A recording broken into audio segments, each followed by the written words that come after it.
Hello, everyone. Hi. Hi. Hello.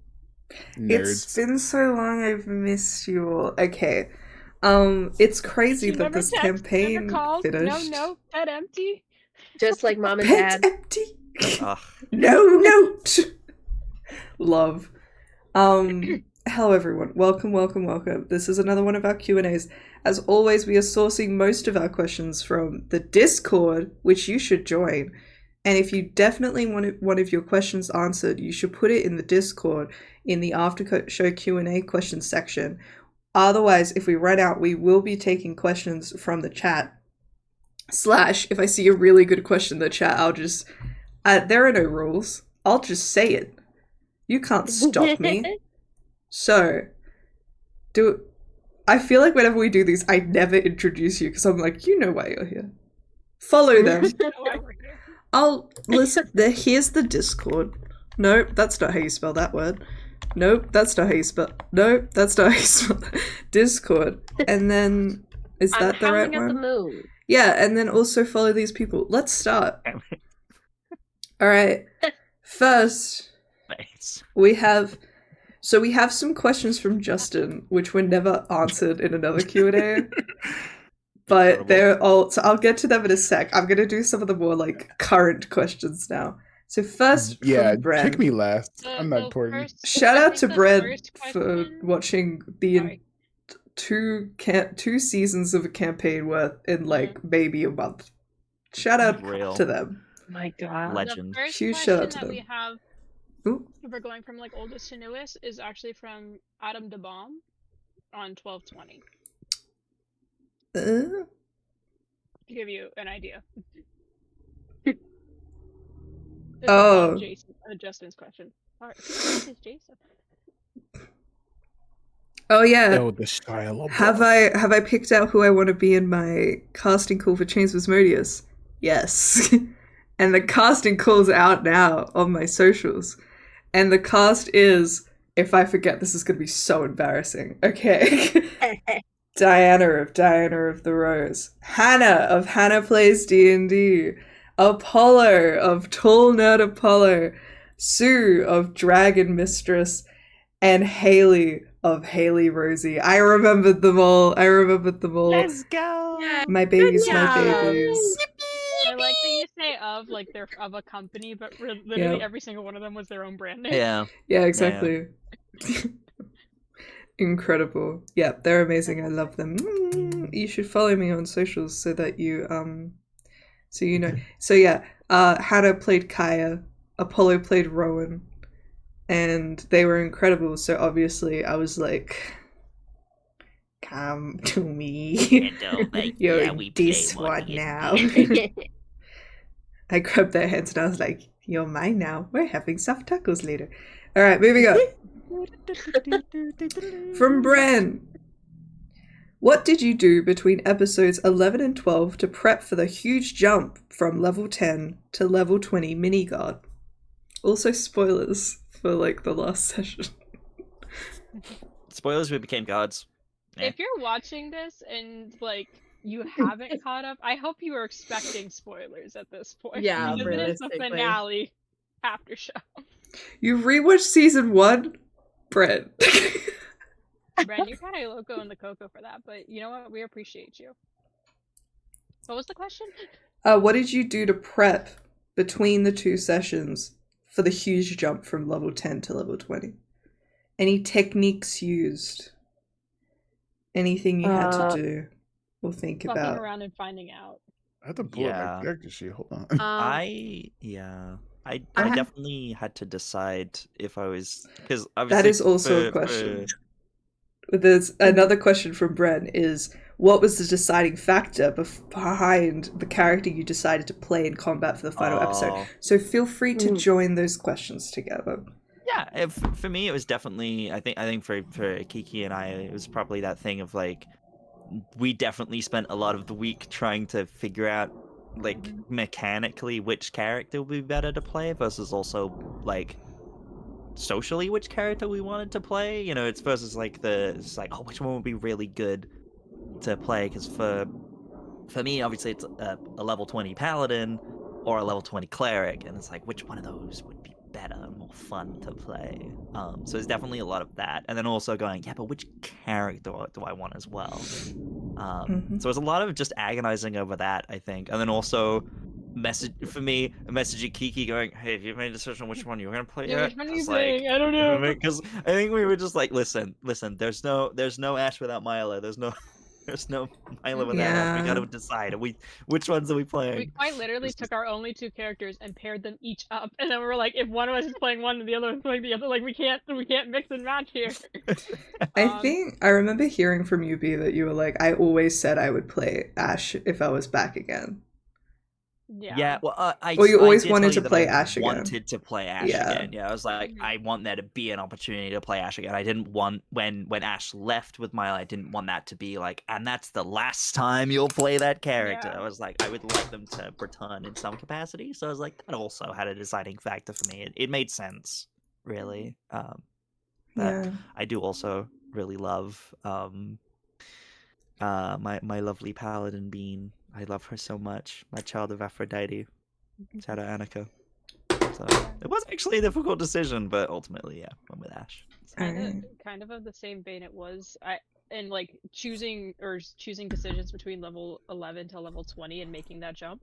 Milo was level 7 first. So that was a further jump for Milo and Ash, but a lot of it for me when it came down to it, it was mechanically which one is more in the fight. Like which one's going to be more useful in the fight, which one's going to be better off to actually fight against this. And looking at it, I kept leaning more and more towards Milo, even though I thought that the Asra, I couldn't remember her name. There's too many A names. There's too many A names. We're gonna have to stop. But even though I knew Asra might be a better like melee fighter, the thing is you need to be able to have both close up and distance, and Asra didn't have the ability for distance. She was already half fighter, half monk, and trying to extend that further didn't give enough of a benefit in either direction. So I went ahead and went with Mila because it was easier to make that jump like from a pure ranger into having a ranger rogue at level 20, and it was also something that I already knew how to play because I've played a higher class ranger rogue before, and part of that was in the mindset of like what's going to be the easiest to remember going forth, and for me it was something I've played before. Yeah, so that's why so I ended up fair. going with Mila. That and was also needs to go fight with her boy. Exactly. That was a big thing with this fight is like I was very clear with you guys to learn your character sheets. I will say you guys were so quick with it in that combat. I'm so proud of you. You did the homework, and I'm very, very proud because like we all know that is a huge jump, and it is so easy and understandable for you guys to be like, but then obviously it makes it a shit watch for you guys.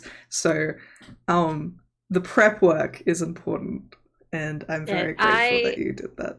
When I was prepping for Jezebel, I had like I went to my partner for help a little bit because I'd never done a barbarian that high level, and so I literally transferred the essentials from my character sheet onto a bit. I was wondering if it was still around here. I don't think it is. Oh wait, no, it's right over there. Excellent. Yes, divine. It's on my shelf. The way that I thought that I would put it there if I had it.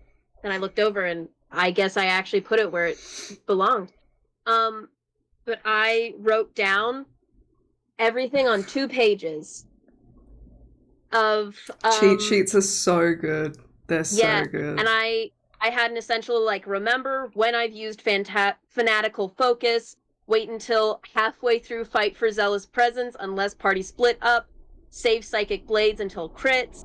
And I had marked down for like bardic inspirations, regular inspirations, metamagic ring charges, which I used once and then got reaffirmed from Hephaestus coming back in, and rages. So I had those all written down and crossed out as I was going through them. And then I also had a section on the other side of like the HP, the AC, initiative, what I got added for saving throws, when I would get advantage on saving throws and for what. And I also had a whole little chart down here of just straight up what dice do I have on a crit? What dice do I have on a regular attack? What could I add to an attack on like a round and all that? So I went full note taker Yeah. on this fight. And That's mad like, impressive. let me just say, because I do this a lot, DMs, if you have new players, write them out a cheat sheet, because it will make, because sometimes D&D Beyond can set things out real helpful, and then sometimes it does it really shit depending on what class you're playing. But like, I will get out a piece of paper and just be like, it's your turn. You get action, bonus action, reaction, and then I'll color code action, bonus action, reaction, and then just go through, here are the different options you can have. So then they'll go, do I want to do this one or this one? And you just put everything all in one spot. I would draw little diagrams of what the dice looked like that they needed to do and like make it like a flow chart. Also, even me, I've been playing D&D for a fucking long time, and I will do that just to like, so because I don't want to be a pain in combat, and will just to make it easier on myself to do that. It's a good idea. Did all of our borders turn into silver? It did for no reason whatsoever. Oh, Damn. okay. It's because we're gods now. It's because we're gods. And not because I copied and pasted it into a different overlay and was testing things I don't know what you're talking or anything about. like that. I did think about putting it back, but then it took a lot of work to get them silver, and I was like, I don't want to undo that. It's because you're all dead, so it's dull now. Because it's over. There you go. That's Yeah. what I was thinking. And We're dead. Ree and Justin, did you have anything you wanted to mention, or?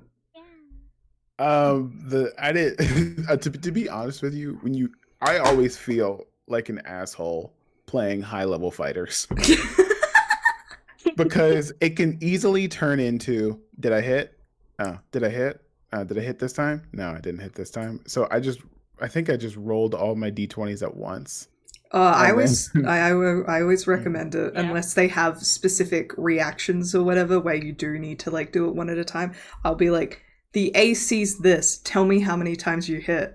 All right. Much Yeah. better. Roll all of the dice and roll 20, because if you roll them in person, I'm gonna choke you. So I'm just gonna need you to. Yeah.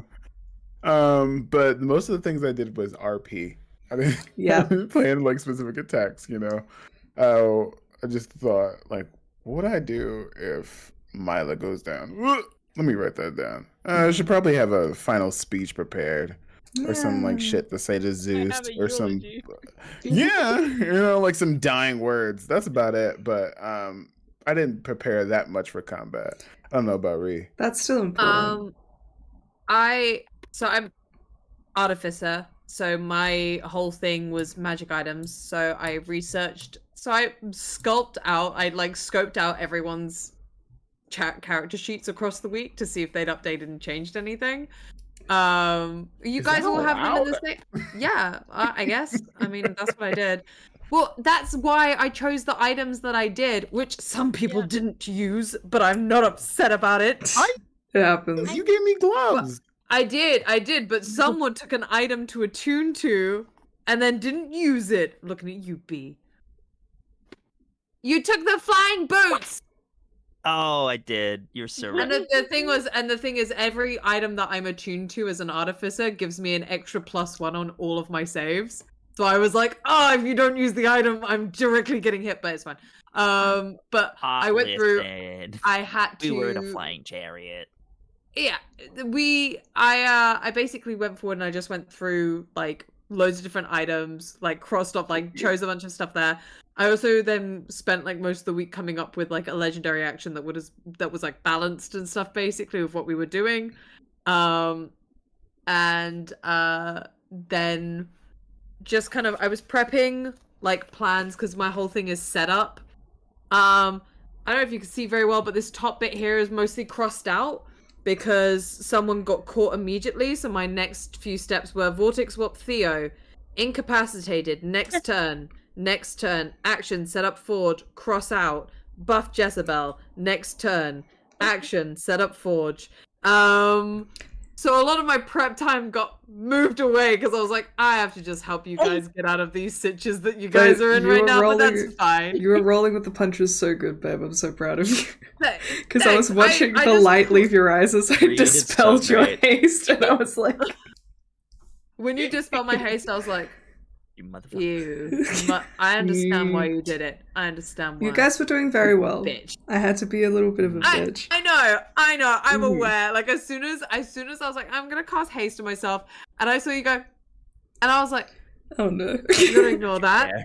I'm gonna ignore that. And then as soon as you were like, I'm sorry, and I was like, I understand Yeah, why no. you're doing it, but I hate you for it. Yeah, look. It's the living. Yeah, I completely forgot about the legendary actions. That was something else I also had to message Manny about and be like, hey, so level 20 cleric, I have divine intervention and it works automatically because level 20. What do? How do how are we gonna figure that out? And we had to like make a plan on that, so it wasn't just cool divine intervention, Typhon gone. Because like that's divine intervention. The divine's here. They're intervening. We are divine. Exactly.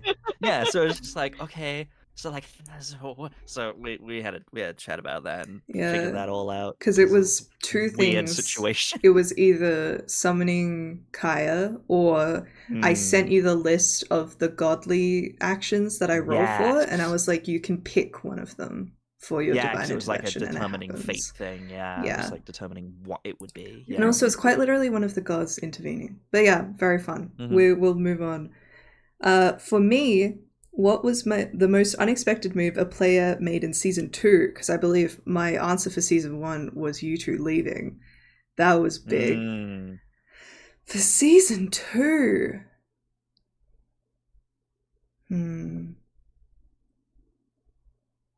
That was a damn hard choice. well, Nice read. Nice read. Nice. I'm trying Very to funny. think. Very haha. Aha. Aha. Aha. Probably,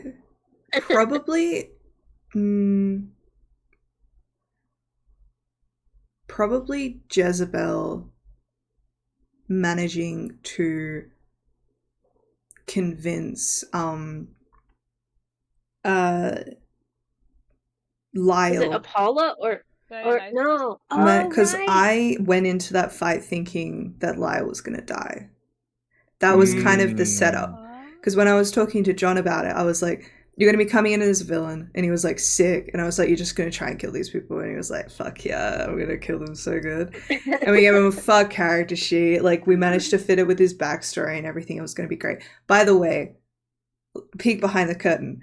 That was extremely last minute. John was not meant to guest that episode. It was, in fact, meant to be Quincy bringing back his character.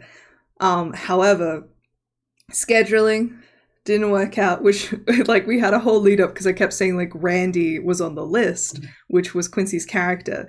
Luckily, no one's really picked up on that, so it didn't really matter.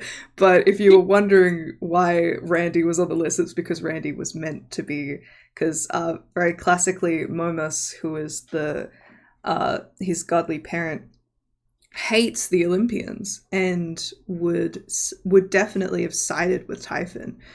Not necessarily sided, but he certainly wouldn't have sided with the Olympians. So I think it just made a lot of sense, and he would have become like quite cruel and ridiculing. And his visual for the Hydra was going to be like funhouse mirrors. It was going to be so sick because Momus, his whole thing is jesters. He inspired like the Harlequin aesthetic. So we were going to go for that. It was going to, but you know, scheduling happens, and John was so fun. So I'm so glad that he was free. But yeah, it was a good time. Did I know what all the characters' finale godly powers domains would be from the beginning? Or did any of the characters' choices change what they became the gods of?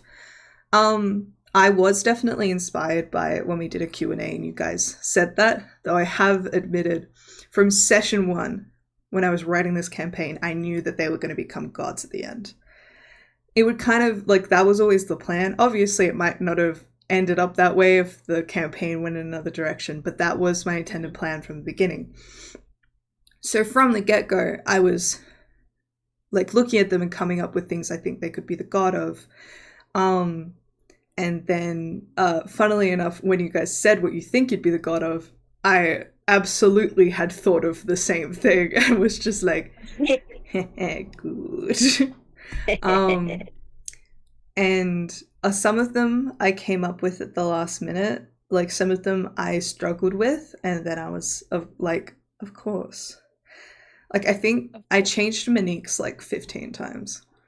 But then I remembered the whole line about you are the foundation, and I wanted to roll with that, and she was very much we constantly talked about like Monique being the glue that holds the party together, and that if she died, that's when the party would like fully crash out. So I just wanted to play with that, and then it wrapped up so nicely in the end that she took over set. Anyways, it was fun. It still makes me emotional. And if you rewatch that episode, you can see the exact moment that I thought of it in that moment, because I looked really excited and I was like waiting for you to stop talking so I could say it. Because you were like, I want to become a god and I want to be near you, but at the same time I don't want to escape this. And I was like, of course. Yes. Why didn't I think of that? Of course. Fuck. Why didn't I think of that? And then final question just from this section with Bren. Question for the cast, because this was bothering Bren a lot. Did you really not notice that Osira and Iphigenia's accent kept changing? What the fuck is up with that? Oh, I thought she was making fun of Theo. I did notice it, but I didn't feel like I as Annika didn't really feel like I had a good moment to point it out. I don't think she wanted to be that guy, but I as a player definitely noticed it and went, that's interesting. I'm just not gonna say anything. I did notice, but I did not process it at all. I kept on being like, man, Kiki keeps on forgetting. I guess she committed to an accent. That's what I thought it was. I thought Kiki kept missing her accent. I was like, damn, Kiki just keeps you know what? I mean, she's probably just like spacing out a bit and just. I do it occasionally too. I do the wrong accent. I get it. It happens. Sometimes that's what I thought it was. Respect for trying to keep picking it up when you haven't done it for most of the time. Sometimes I would accidentally do Mila's accent, like in the first few episodes, and that would be the fuck up. But to differentiate, Ostra tries to talk very high uppity, but really she's Southern as fuck. Yeah. It was one of those things where I think as well. Definitely for me as a player, but then also as a character, is that thing of like it was noted, but it's like I'm not gonna say anything, so it feels wrong to point that out. I just kept doing it because I just thought, damn, Kiki's slipping through. That's what I thought. Otherwise, I'm not Southern. I know. That's you see. Technically speaking. The thing, Florida is not Southern. We're South. We're not Southern. So for me, like, unless it's like the most like whenever you were doing like a dramatic Southern accent, I was then like, oh, that's not Kiki. That's her voice she's putting on. And then it took me a while to be like, oh, she's just putting on a voice when she's not. I don't really understand. I don't know. I feel like I've missed out on cues. There's a section where like we were talking about, we were all like, all of our characters like drunk at the bar or whatever. And we were talking about making an island bar that was traveling, the Bar of Theseus.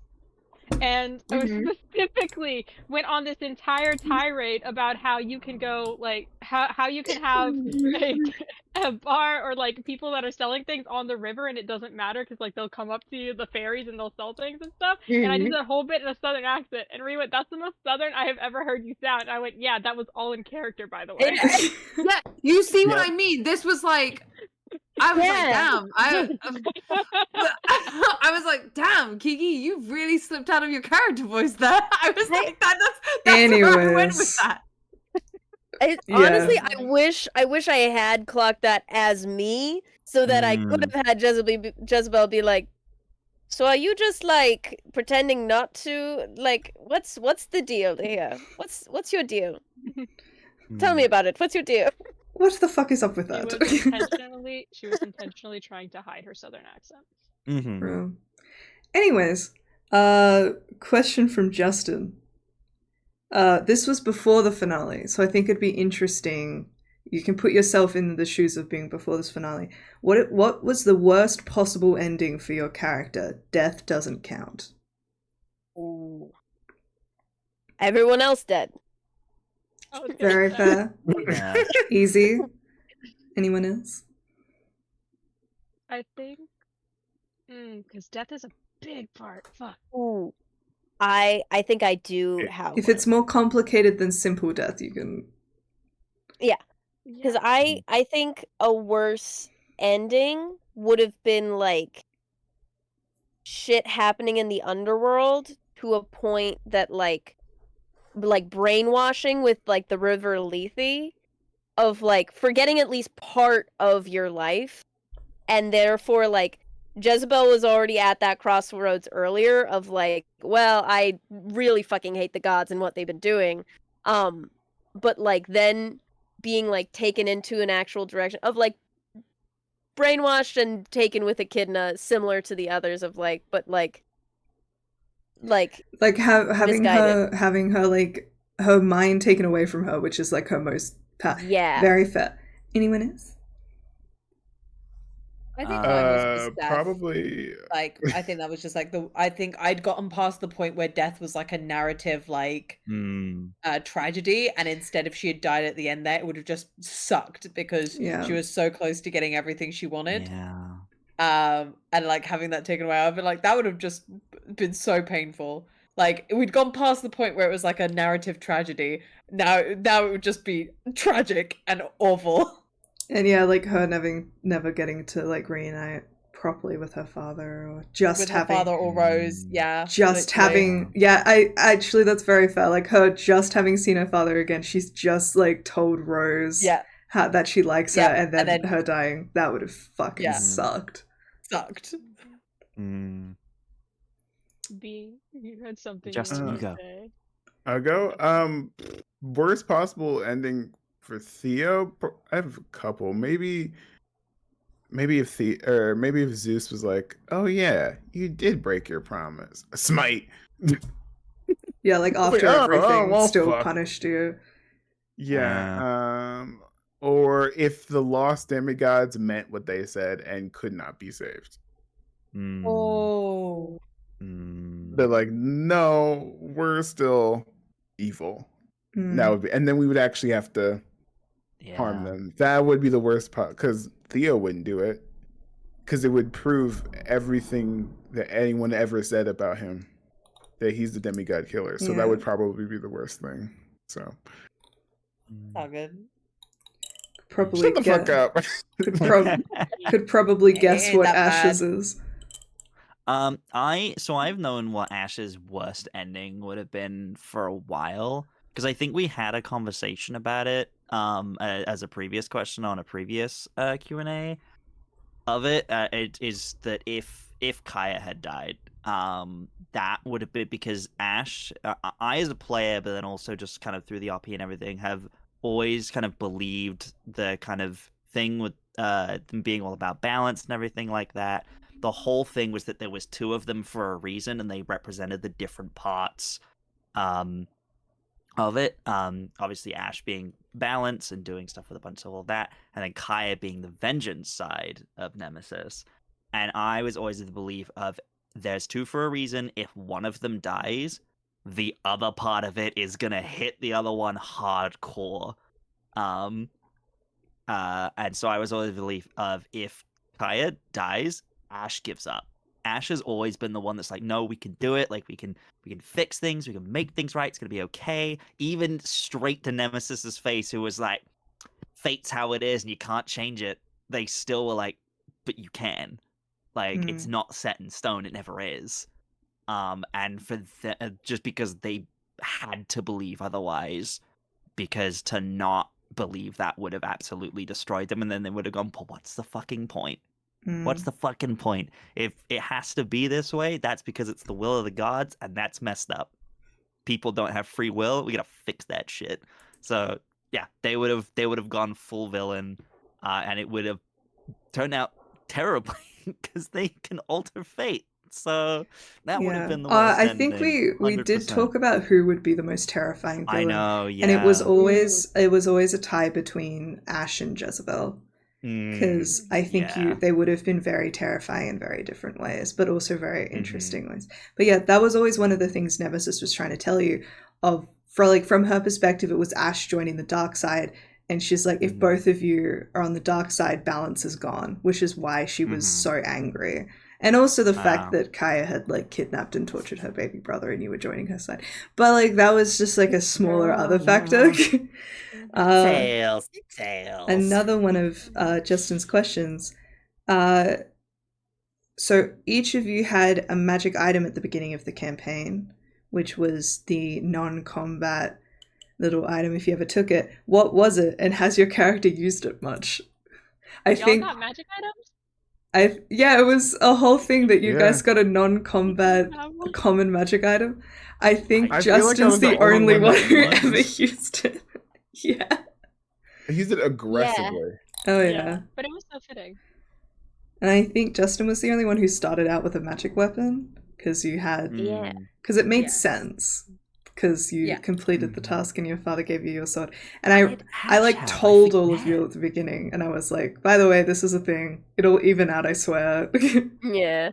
Oh wait, no, I think I also have because I have a +3 mace. Was it that? No. Did I just have a better Plus three, mace? No. definitely not. No, No. it was a What non-combat magic item. Am I the only one that got one? No, I- I didn't take a magic item because I had fusions. I asked for a fire opal so I could have a homunculus. That was it. Oh. And I have no idea what I mine was remember- for Ash. I forgot we got those. I remember Diana took a specific arcane focus. I remember she did that. Well, the rest of them forgot. There's your answer. I mean, I have Yeah. a coin from a god, but it stopped being lucky. So Yeah. like, Did it ever It's still stop being lucky? yeah. My mom hates Were me. you silent or were you silent? Silenced. Yeah. All right, I'll come back to more Justin questions. I like that it's like a dance break. It's Justin's questions. Okay, back to the rest of it. I'm so sorry. I love it. From Bren, question for everyone. What is a bit or quote that has stuck with you after the show ended? Let's all take ibuprofen together runs through my head at least once a day. I have my one immediately because I made it into a GIF and it gets quoted every time. Justin knows what it is immediately. Lightning. Lightning. How That did was everyone figure it out Quoted before every me? time. That's It's so good. probably the most like iconic quote of the campaign, I think would say. Out of it, honestly. Why did everyone know except me? We Did you don't tell we everyone? don't know, Justin. We No. genuinely don't know. It was so funny. You're an enigma to me, and I love it. Mm. It was like there were signs, like it was like we were all just like picked up on signals of like, oh yeah, I look at the cloudy sky.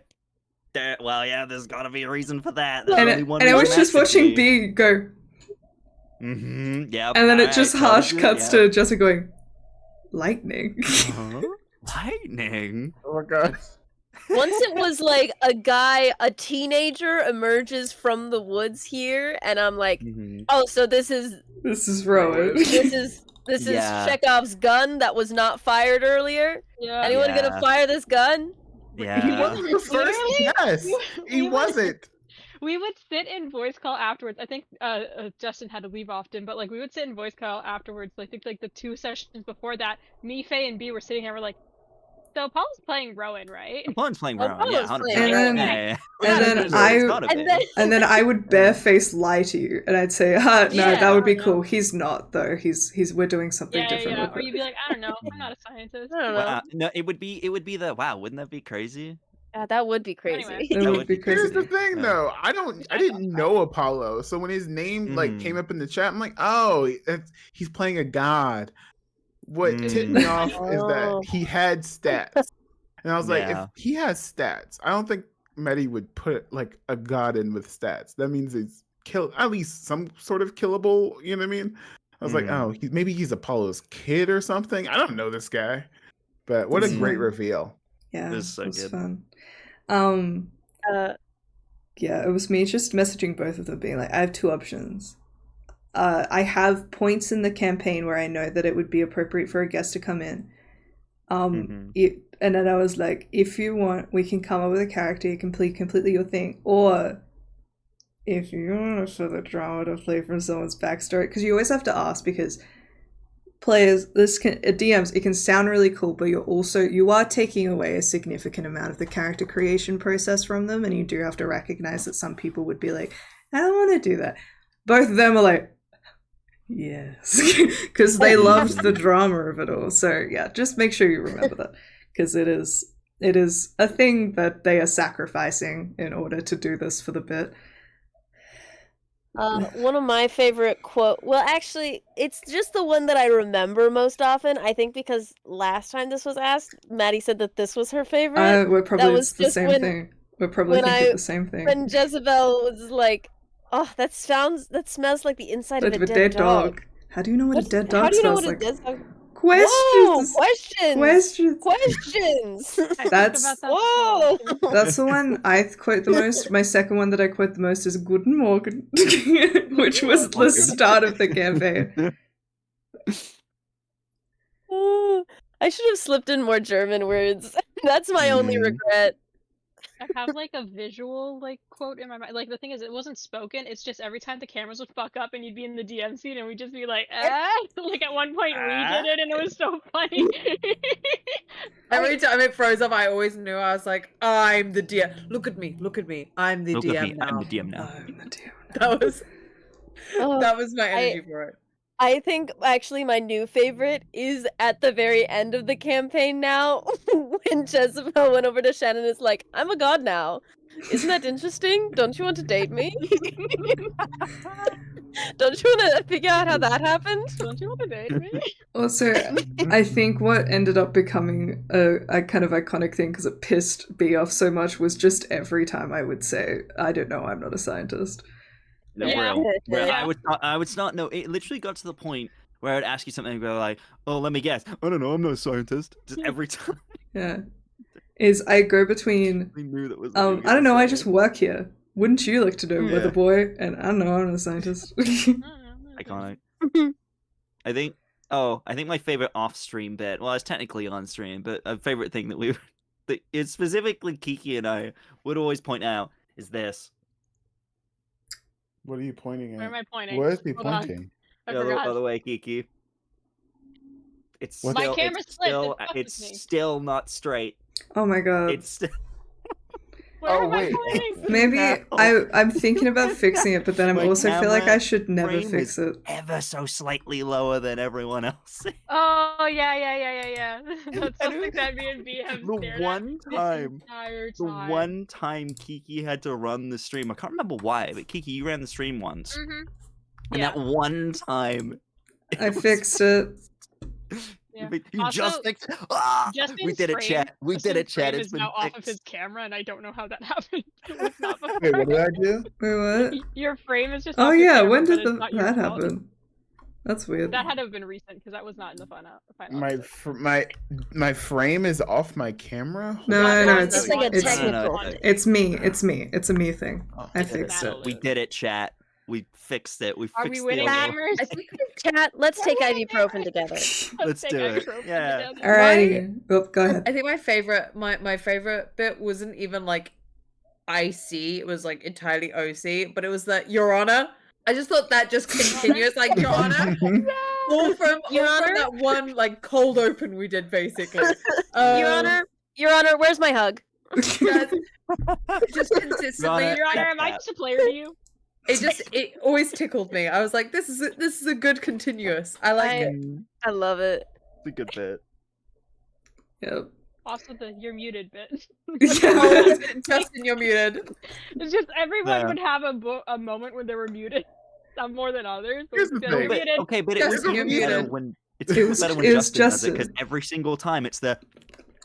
Here's the It's the thing. little, Every it's the time. little I- dance. It's the I little was dance. told that my mic is super sensitive. So like my chair squeaks or something, you know what I mean? And so I try to mute myself when I'm not talking.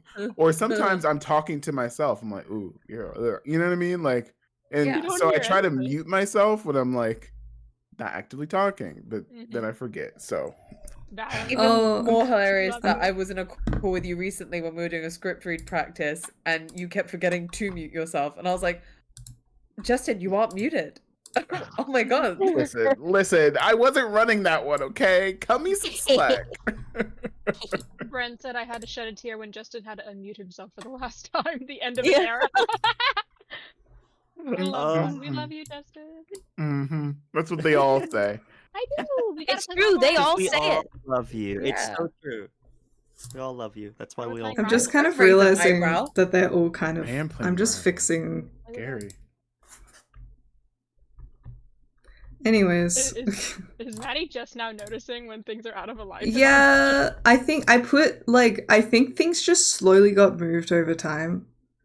I was Yeah. gonna say now Ree's camera's too low. That's why I lock everything. I don't give a damn. Honestly, I think mine is the one that's above everyone's now by like a pixel. But you know what? No, We're gonna stop fucking with it. We're stop Yeah, fucking that's with fine. it. It's fine. it's the Come end. on, It guys. doesn't matter. Anyways, It doesn't moving matter. on. It's done. No one look. Anyway. If you saw that, no, you didn't. Question for everyone: what was your inspiration for your characters? And I think we might have asked this question before, but I think it could be like the big changes that have happened. If any of your arcs have been inspired by certain things or new characters, of course. I feel like I've talked about my inspiration so much. I wanted to make the most Hermes character ever. So my inspirations were the Flash and Yeah. Zack the Black Power Rangers, which I met, which he's very short, which is honestly Okay. insane. Theo does give Short King energy. Yeah, I see it. I like to think Mila's like either just taller than him or like at the exact same height. I see Because them I as always being picture the same Mila as height. being lanky. That'll work. Here's the thing: Theo would not care. He could levitate, so he would just. The float. funny thing is, I don't think she ever notices because I feel like he's always just 2 to 3 inches off the ground before she registers. That's my headcanon. That was the thing I was thinking about with Shannon. Was like I could see her as either being like 5 foot or like 6 foot. She'd either need to be like tall or short, and there's no in between for me. And both of them would have worked. I don't think I ever decided. I love the idea of her being like 6 foot and Jezebel is like 5'2", and it's just like just this Mama. bastard of a creature of a girl. Anyone else? Go ahead, Ree. So Monique was very much inspired by Treasure Planet, but in the sense of she had this longing in her that was very James Hawkins. But her own fear turned her into the Silver to the people. She was like, instead, I'm going to enable other people to be James. So the speech that Silver gives James was very much what inspired Monique. She was like, if I can't do it, I'm going to do everything I can to help you do it instead. Because I'm too scared of taking that leap myself. And that was very much like what inspired her as like a support, as a like buff build. Like everything in her character, everything in the homebrew that I made was all made to uplift others. So that way they could be better than she ever could. That's deep, bro. Cry. Yeah. That's why, That's like, real one of her sad, main but I songs love that I it. had was Could Have Been Me by the Struts, which was like living with regret and stuff. Every time that we'd be in an episode and I'd look over and I'd see whatever Ree was playing on Spotify, I'd be like, do you want to be hurt? Are you okay? Are you okay, buddy? It helps She me was get in playing the what mood. could have been after Yeah. Hephaestus got. Real. Oh I my was- god. I was talking to Ugh. Apollo because he's like, because with like we're actually playing a lot earlier, so we won't actually have to stay up as late as Ree has had to. But they were like, oh, like I don't know, I'm gonna keep myself awake, and I was like, you should do the relentless technique. You should just listen to Joyride at full fucking blast to keep herself awake. Was something like I was just like, this has to go. This has to keep me up. Hmm. Say you had something to say. Oh, she's I- worried. I swallowed. It's fine. I very much had like a few things bouncing around in my head when I was making Jezebel. Number one, I've been told I have a Dionysus-like energy about me, of like chaotic and such. And so I also was like, man, like literally, I think a week or two before the cast call went out, I was like, God, I just want to play a Dionysus kid in a Camp Half-Blood campaign. And then I saw the casting call and I went, Auga! and, and then I was like, oh, I've actually been cast now. Okay, what sort of energy do I want to bring in a Dionysus kid? And I wanted to do very much like, okay, I recognize the mental illness, and but I need to be funny about it, sort of thing. Like, and also a dash of like a girl who wears Cookie Monster pajama pants to school, like. Just yeah, wanted to do very like whimsical, dark sort of stuff to her. I can't think of any specific character. I think I was honestly thinking a little bit of like Nico D'Angelo, but a bit more social. I remember specifically like in the beginning when you guys were getting used to your characters and you were talking about how you were like a little worried about Jezebel being able to have like enough of an arc. She didn't have as much of a reason to be there. And I kept saying to you, I was like, you're going to be the Scanlan of the party. That was the one thing I kept saying where I was like, you're going to have the moment where like the goofy ends and it's going to be so good. So that's probably one character that reminds me a little bit of Jezebel. I still think you're very different people though. Yeah, I was very nervous early on of like, I feel like I'm so jokey. Am I not being serious enough? Everyone else is so serious. And that we needed that. Yeah. We needed Yeah. that. Jezebel literally brought the ending. Like we're all sad, and Jezebel was like, "Damn." That's what I kept saying. I was just like, "This is gonna work," and you were like, "I'm not Smells sure." like I a was like, dead "It's gonna dog in work. here." It's gonna work. Trust me. Trust me. Trust me." It's so good.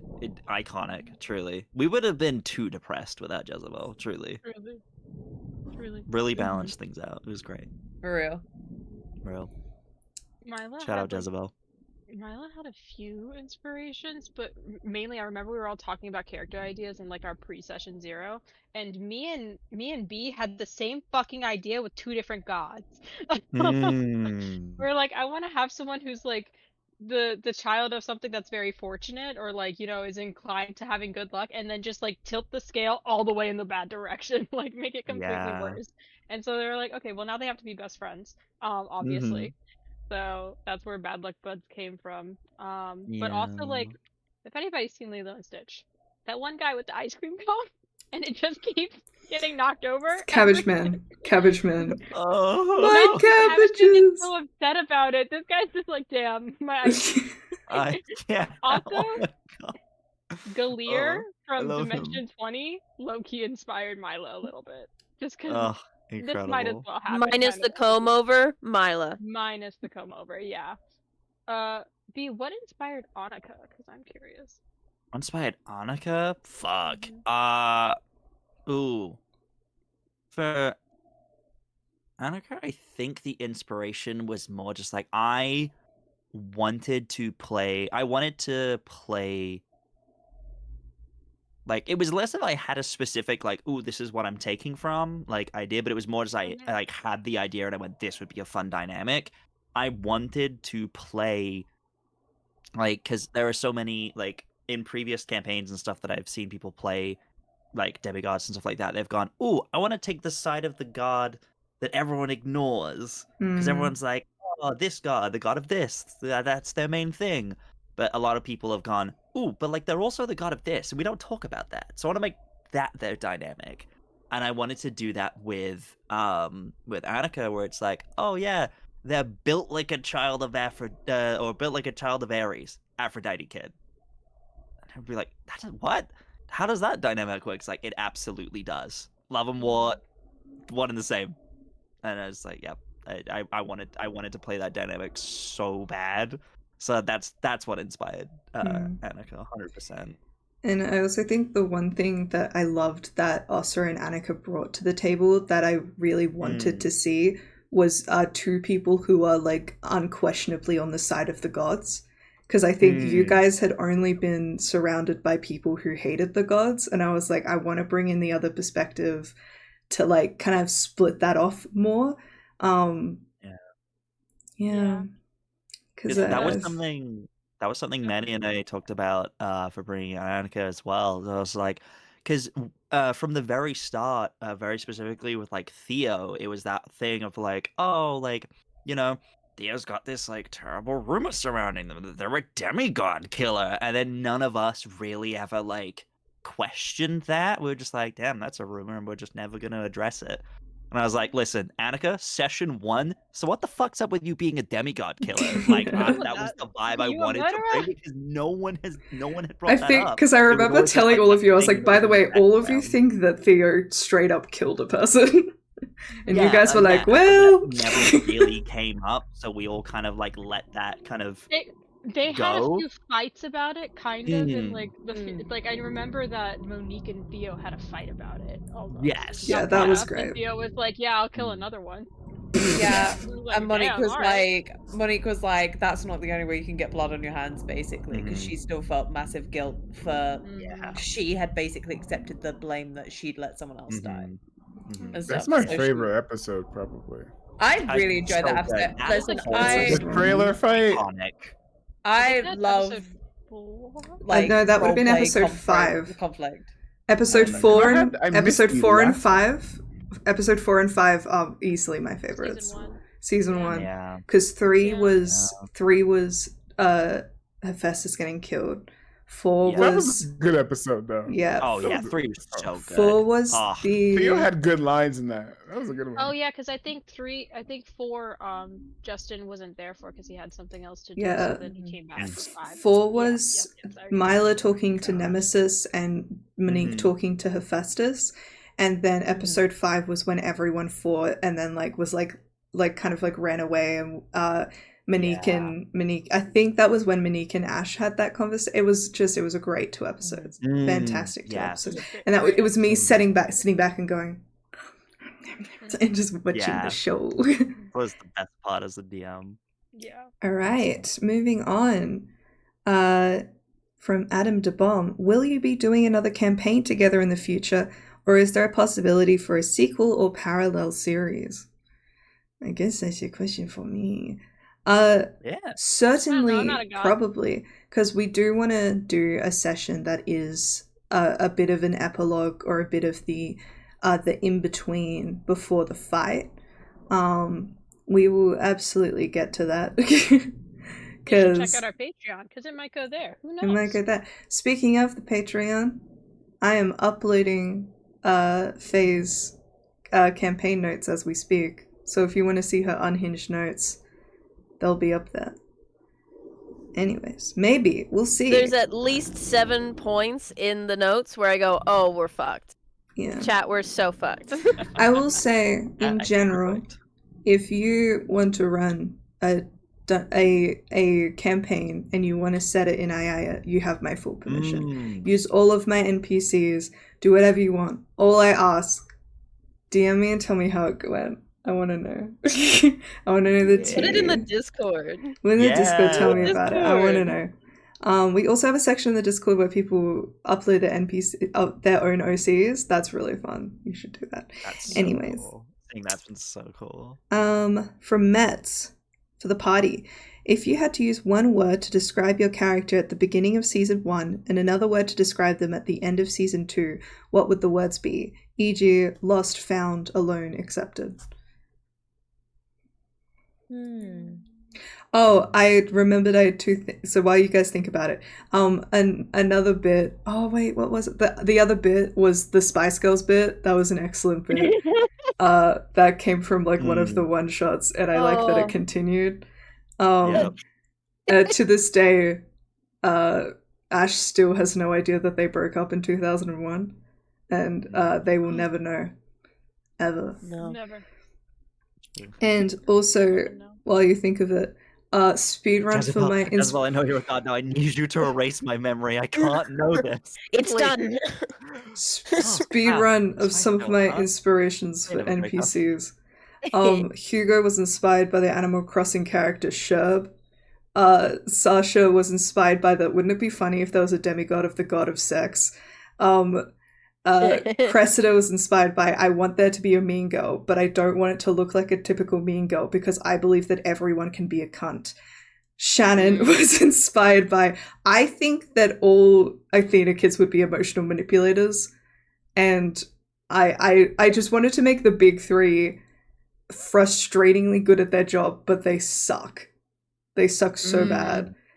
And one thing I've mentioned is my Hermes is directly inspired by the Hermes from the book Lore by Alexandra Bracken, which is like a Hunger Games core like teen fiction book.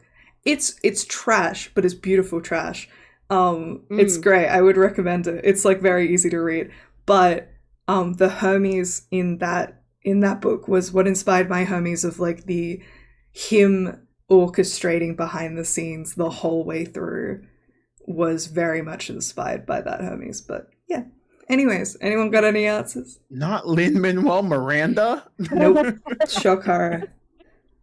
I know the word at the beginning of the campaign would probably be anchorless. Yeah.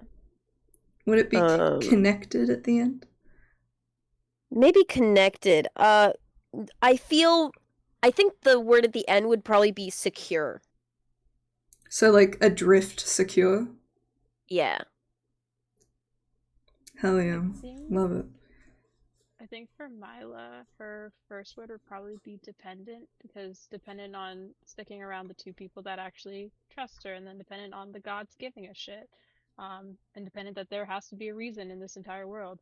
And then the last one at the end of the series, it would either be like revelations or repent. Ooh. Yeah. If you can't think of one, we can move on and you can interrupt at some point. I think Kiki's for- quiet. I'll turn her up. I think for Monique, How dare it would be the word at the start would be just embers. I'm just thinking like in fire terms for her, but like embers. She was smoldering. There was like a spark that was there, but it was covered. And then I think at the end it was very much like Phoenix. Like she had risen from the ashes of her own guilt and shame, and she was burning quite brightly. I love Yeah. that. Like, and I did also try to encompass that in the design that I'd made for her, where she was literally on fire. Yeah, by the way, everyone, the art that is not on screen right now, but will be in just a second, don't worry. Incredible. Amazing. Really? And Ree made one of Shout out to me. Ree. I did. I was gonna Oh make my it. I God! was gonna make an emote and I forgot. I will do that. What? It's okay. It has. I'll send it to you guys, and I'll send it now. Oh, I need to see I that. thought I it didn't was so know. That's cute. incredible. It was my little thank you for the campaign gift. I cried. That's so cool. It was fine. So cute. Anyways, I think my I put it in words for camp art. Ash, beginning a campaign, hopeful, I think, would be the word, or something to that effect. Yeah, because she was they were getting their first quest. Yeah, hopeful, yeah, that sort of thing. I'm trying to think of a better word, but like, yeah, hopeful I think works, because they were just hopeful that things could change and that they could, correct things that had happened. And then end of campaign. Certain? Certain or just whole, I Aww. think. I always felt like something was missing. Mm. So Aw, yeah. I love them. Alrighty. Justin? Any ideas? I'll be quick. I would say lonely. Oh. He was in a house all by himself. Hermes is We all the were. most he has the most siblings and no one will talk to him. He had no friends except Mila, and he has a secret that's like eating him alive. So he was pretty lonely. But at the end of the campaign, I would say he's loved. He's acknowledged by his yeah. father. He has friends, and he cleared his name. I think it's a pretty good outcome, you know? Yeah. All right. I think it's time for another Just a Question time. Just in question time. Other Just people- in time. Who would your character most resemble in Arcane? Love that. Ooh. Why did I Oh. ask that? I think it's Opera because that's Caitlyn. just when Arcane was like season 2 had just come out and it was like really Probably. topical. I think And Jezebel everyone would hates me for my arcane opinions. It's crazy. Jezebel would probably resemble Jinx just from the vibes. Mm-hmm. Yeah. So I have an interesting answer for that, because I realized as you answered that question that I never answered what was the inspiration for your characters for Ash. I answered for Annika, but I didn't answer for Ash. The inspiration for that was with Ash and Kaya at the same time, and the inspiration was, what if the Vi and Jinx storyline but reversed? Man, Vi was undercut the one that left McQueer? and became evil. Yeah. So I think for Ash the biggest they would be Powder, I think, in Arcane. Not Jinx, Powder specifically.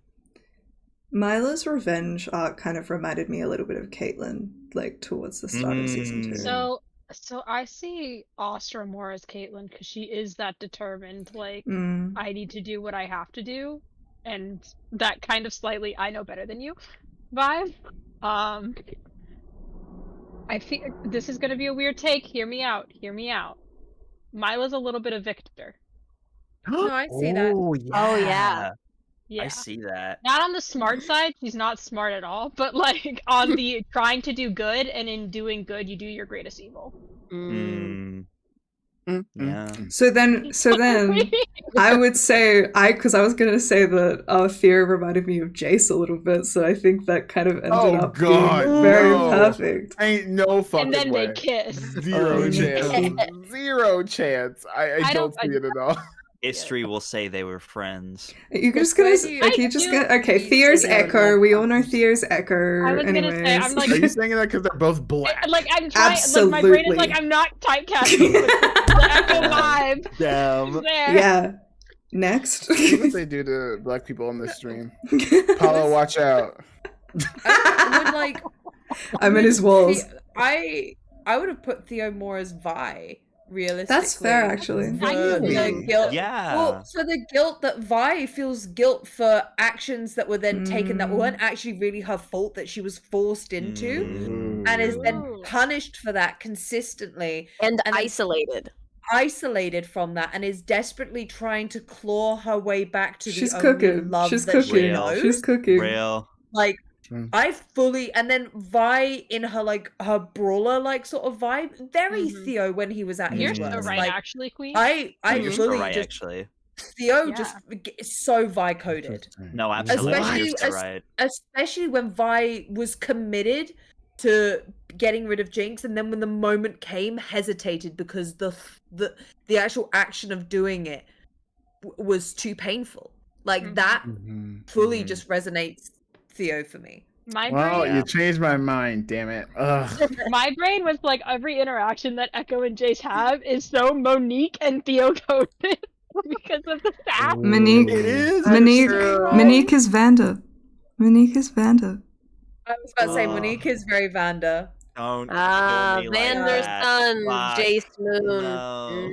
Mhm. Yeah, Monique is I'm a Vanda. dinger rising. And Maurice would have been Marius would have been Silco. Mm-hmm. because it's the whole like Okay. becoming state, like a kind of a lean on for others, leaving behind a violent past and like the guilt that comes with it is so real. And Exactly. and like Narissa being like Vi and Jinx's mother. Jinx's mom. Yeah. Yep. Oh. Yeah. Yeah. It's horrifying. Damn, that's Literally. crazy. Anyway. All right. Why is Jezebel Heimerdinger though? Yeah. You're just confusing with my actual look right now. I would I would say Jezebel is the Jinx, but like Yeah. Less like, toxic. more- also less like the like wanting to mess with people and like do jokes like that is less of like manic and more like scarily calm again. It's Jinx when she's found Isha, and she's Yeah. like, Correct. Yes. Can you guys I need you to violently hear me out for a second here. So Okay. the star chart for Jezebel is Sun and Rising Jinx. Moon, a tiny bit of Mel. Just for the concept of being like the whole destined thing and like kind of having your mind taken away from you and giving like so much power. And basically like Mel in season 2 where she is like thinks she's in control of everything and then has that completely ripped out from under her. Just like a smidgen of that. Because like, Hey, it's an honor. But consider I love women. specifically Heimerdinger with banjo. Yeah, that's what someone in Yeah. chat just said. And I'm Alright, like, yeah, so that's we've what I was got- thinking. We've got Jinx Sun, Mel Moon, Heimerdinger Banjo Rising. Yeah, that's it. Hey, you yeah, actually, Heimerdinger. that's perfect. Real. And then Justin said live show at Gen Con, and I say, when someone transfers like $4,000 into my account, you will see me there. Literally same on this end. Real. Same. Mood. all of the people out the stage shaking hands on Gen Con bankrupting them.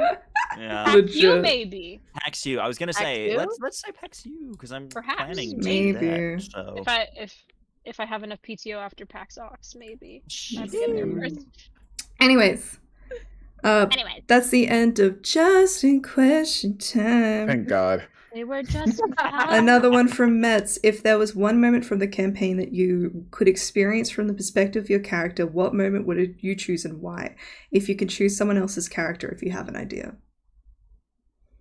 I think it would be finding Dionysus disguised as the satyr in the vineyard, because that has to be such a specific flavor of horror of just like, oh god, oh fuck, I there's no time for me to run because he knows that I know that he knows that I know. Mm-hmm. Damn. That's very good. I would love to relive Get in the Car right at the beginning of the campaign. Get in the car. It's so Get in the car. in the car. What? Huh? Oh no. Oh no, Theo, what have you done? You have such beautiful eyes. You have such a beautiful eye. You have such beautiful You have eyes. such beautiful eye. beautiful eye. So funny. I forgot about that. Honestly, I would love to just like these aren't roles that were necessarily role played out, but like I would love to exist in the RV when we're going like 5 hours away just to see what's going on in it. Like I'd love to be in my character in that moment to see the interactions that happen. It's and all the just silly Spice little Girls' billies. debut album Spice playing in the background. Anyway, so I have an idea for a bar. I would love to fully live Monique's Baby Driver moments with Joyride Yes. playing essentially in my head. Like, listen, when you let me do that, Maddie, I was like, this is all I've ever wanted out of a campaign. That fight, I didn't do anything. I was like, I'm living my best life. I'm just driving.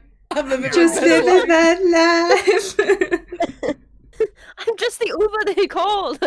Just the Uber driver. I never went to Uber Java. I never been to Overdriver.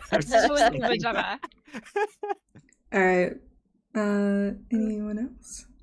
Okay, but now I just need a YouTube stream that is Demigods in the chilling while car driving and- Demigods driving across Europe lo-fi, and it's just Oh my God. it's just The us animation. just chilling in the RV for just Send me- hours on end as we're driving, whilst there is Send lo-fi me- Spice Girls playing. I'm gonna. Put some amount on the Patreon. I will edit together a video of this POV. You're in the Demigods magical RV. In the back is Jezebel explaining how building a Library of Alexandria 2 can't go wrong. There's an art that James drew in camp art on the server, and I'm gonna pull it back down, but it's literally all of us in the car fighting. It's so funny. It's great. Alright. Then this was from earlier in the chat from Mike Almoose. What were some of the final words that you had picked out for Theo, Justin, that you had written down in advance? Or is there a particular line that you were like, I gotta deliver the fuck out of this? I have it in my notes app. Give me 2 D&D players and their notes app is such a close romantic relationship. Oh, in yes. the same way. Oh hell yeah. You want like the worst D&D thing I have in my notes app? Oh wait, do yours.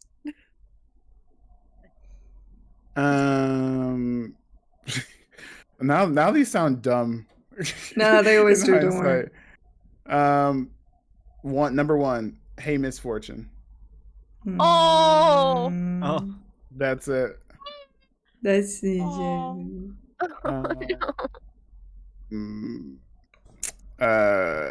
When Theo meets Mila, you would never be bored or lonely. We could travel anywhere and everywhere if we leave right now. And then I die. Fuck. Why the die? Excuse me. And then I would And then I die. die. He's like, I already took the pill. We gotta go. We gotta go Oh, no. now. A bunch of words in different languages. Oh. That I would say, and then I would cut off at the last one. And I'm gonna keep that to myself. Oh, No. I guess we'll never know. So, And I I guess, guess we'll never know. It seems silly in hindsight, you know. very cute. I like it. Alright, next one. Another one from Michael Moose. Faye Justin, did you have any backup characters picked out? I sent you one, a paladin of the river Styx. Ooh. I don't know what the demigod would be. But my other one, I don't know if you'd let me, but I wanted to play a Cyclops. I think that'd be funny. Fun. But instead of Poseidon or water, it would be more ice themed. To get away from Fuck yeah. That'd be very cool. Damn, we the should other kill Theo. Cyclops in the room. Damn. Oh wait, whoa! Damn, I wish Theo died. Dang, Oh it was my God. close. Hey Theo, was this sword sharp? Up, I guess it is. I didn't have a backup, but like the childs I was torn between. So I was torn between being a child of Eros and being a child of Hephaestus at first. I think the thing that I said to Maddie was heart-shaped gun. Period, bitch. I was like, want heart-shaped gun. Very rose quartz. Oh, very like Yeah, that was that the one vibe. Harley Quinn gun where it says love and hate on the barrel. Yeah, I was like, yeah, I just want like a themed gun. And then I was like, I don't know if that would fit the vibe. But then part of me was like, what if they just weren't on the island at all and they just got like roped into this and they were like, Gun. I have a gun. Why do you have that? Don't ask questions. They're like, what weapons are you trained with? Firearm. I know gun. Thank you for the gifted subs. That's so Oh my God, anonymous, thank dude. Oh, Thank you. Thank you. Incredible. Whoever you are. Big kid. The character I had like later on, I think was brought up in another Q&A, was I had an idea later for like a child of Hestia, but again, just like I kind of wanted to make a child of Hestia that was really off-putting. but also that's hard to play in a campaign. But I think it would have just been funny to be the person who's like trying to like give you a compliment, but be like, I really like how prominent your front teeth are. It's like it like really makes your smile just so much brighter, and it's like also drawing out a thing that you're like insecure about though. So it's like so it is noticeable, and it's like I mean very. It's giving the you have very symmetrical features. If I took a meat cleaver down the center of your skull, I'd have two matching halves. That's really important. It's like slight serial killer vibes of a child of Hestia. It was like, I think like I did write down, I never sent this to you, Maddie, but like I had this idea initially of being a child of Hera, but not in the sense of like being born from her, but very much it being a case of like a woman who so desperately wished for her husband to give her a kid before her husband died that Hera blessed her with that kid. Yeah. But then the child being a demigod and having to leave. Yeah. And then Hera being like, well, I can't really throw them into anyone else's cabin, I guess. But mine doesn't have anything in it. So good luck to you. But like that, I was like, that'd be kind of a vibe, I guess. But I didn't really know where to go with it, so I was like, no, that's cool. I like it. All right, from Bren, fuck, marry, kill, Sasha, Cressida, Shannon. Oh, this is easy. Yeah. Who is Athena? Who is Athena? Shannon. Shannon. Oh, marry Shannon. Kill. Wait, what? No. I was gonna say like I feel it. She'd bring stability in a way. Who are the other two? Sasha, Cressida. Sasha. Oh, kill Sasha. Real. Because he already fucked Sasha. Not again! He's already dead. He's already dead. It's not Cressida. Easy Dare peasy. you? I just got him back. What an interesting dead horse. I'm gonna Brent kick just it. said fuck Sasha, marry Sasha, kill Sasha, raise Sasha from the dead, fuck Sasha again. Hey, yo. I'm not I'm a king obsessed with you. shame, but alright. You know what you're about, I guess. Sasha scans you and goes, I'm a fuck Cressida, marry Sasha, kill Shannon. real. I am That of the would same be a opinion horrific because marriage. initially I was gonna like fuck Shannon and kill Sasha, but then I was like, no, because Shannon's gonna find a way to use it as blackmail, and I'm not giving her that chance, so she's gone. Damn. He's gonna be like, yeah, True. that person, don't. It would be still kill Cressida. Rip Cressida. Sasha's already dead. I know. Now they get a friend. Yeah. So then Friend. I'd fuck Shannon, and then I would marry Sasha to get his life insurance. Real. Damn. I Real. don't know if that counts. I feel like that's fraud. You know what? That makes sense, actually. I would fuck Sasha because he's God ordained to be good at it. Oh man. Yeah, but you can always fuck your husband. Sure. I would marry Shannon. It would be toxic, but at the same time, I feel like she would make a lot of money, and I'd kill Cressida. You were so correct at the end of the campaign when you were like, if Jezebel and Shannon ever have a child, it's gonna be a sociopath. Oh yeah, it's the Real. worst mix of Real. like so many different things. I don't know. I just feel like Cressida would be the one who like Shannon would, I'm sure, like do some good hate sex, but like I don't know how much time she'd spend on me. Whereas like Real. I know Sasha and You gotta Cressida please her. would. I feel like Cressida is one of those people where she's like, it's almost like a competition to see how good she is, like to rank herself. Like that's the vibe I'd get from her. She'd be like, no, I want to make sure that you know that I know you know that I'm really good at President this. keeps a list of very Yeah. specific things that has A a tally whiteboard. Because I feel like you how with much she's winning. Sasha, you could have a marriage of convenience. It's completely open. but you guys just Yeah. return to each other at night and share the bills. Yeah. Listen, I just feel like The orgy Thursdays would be incredible.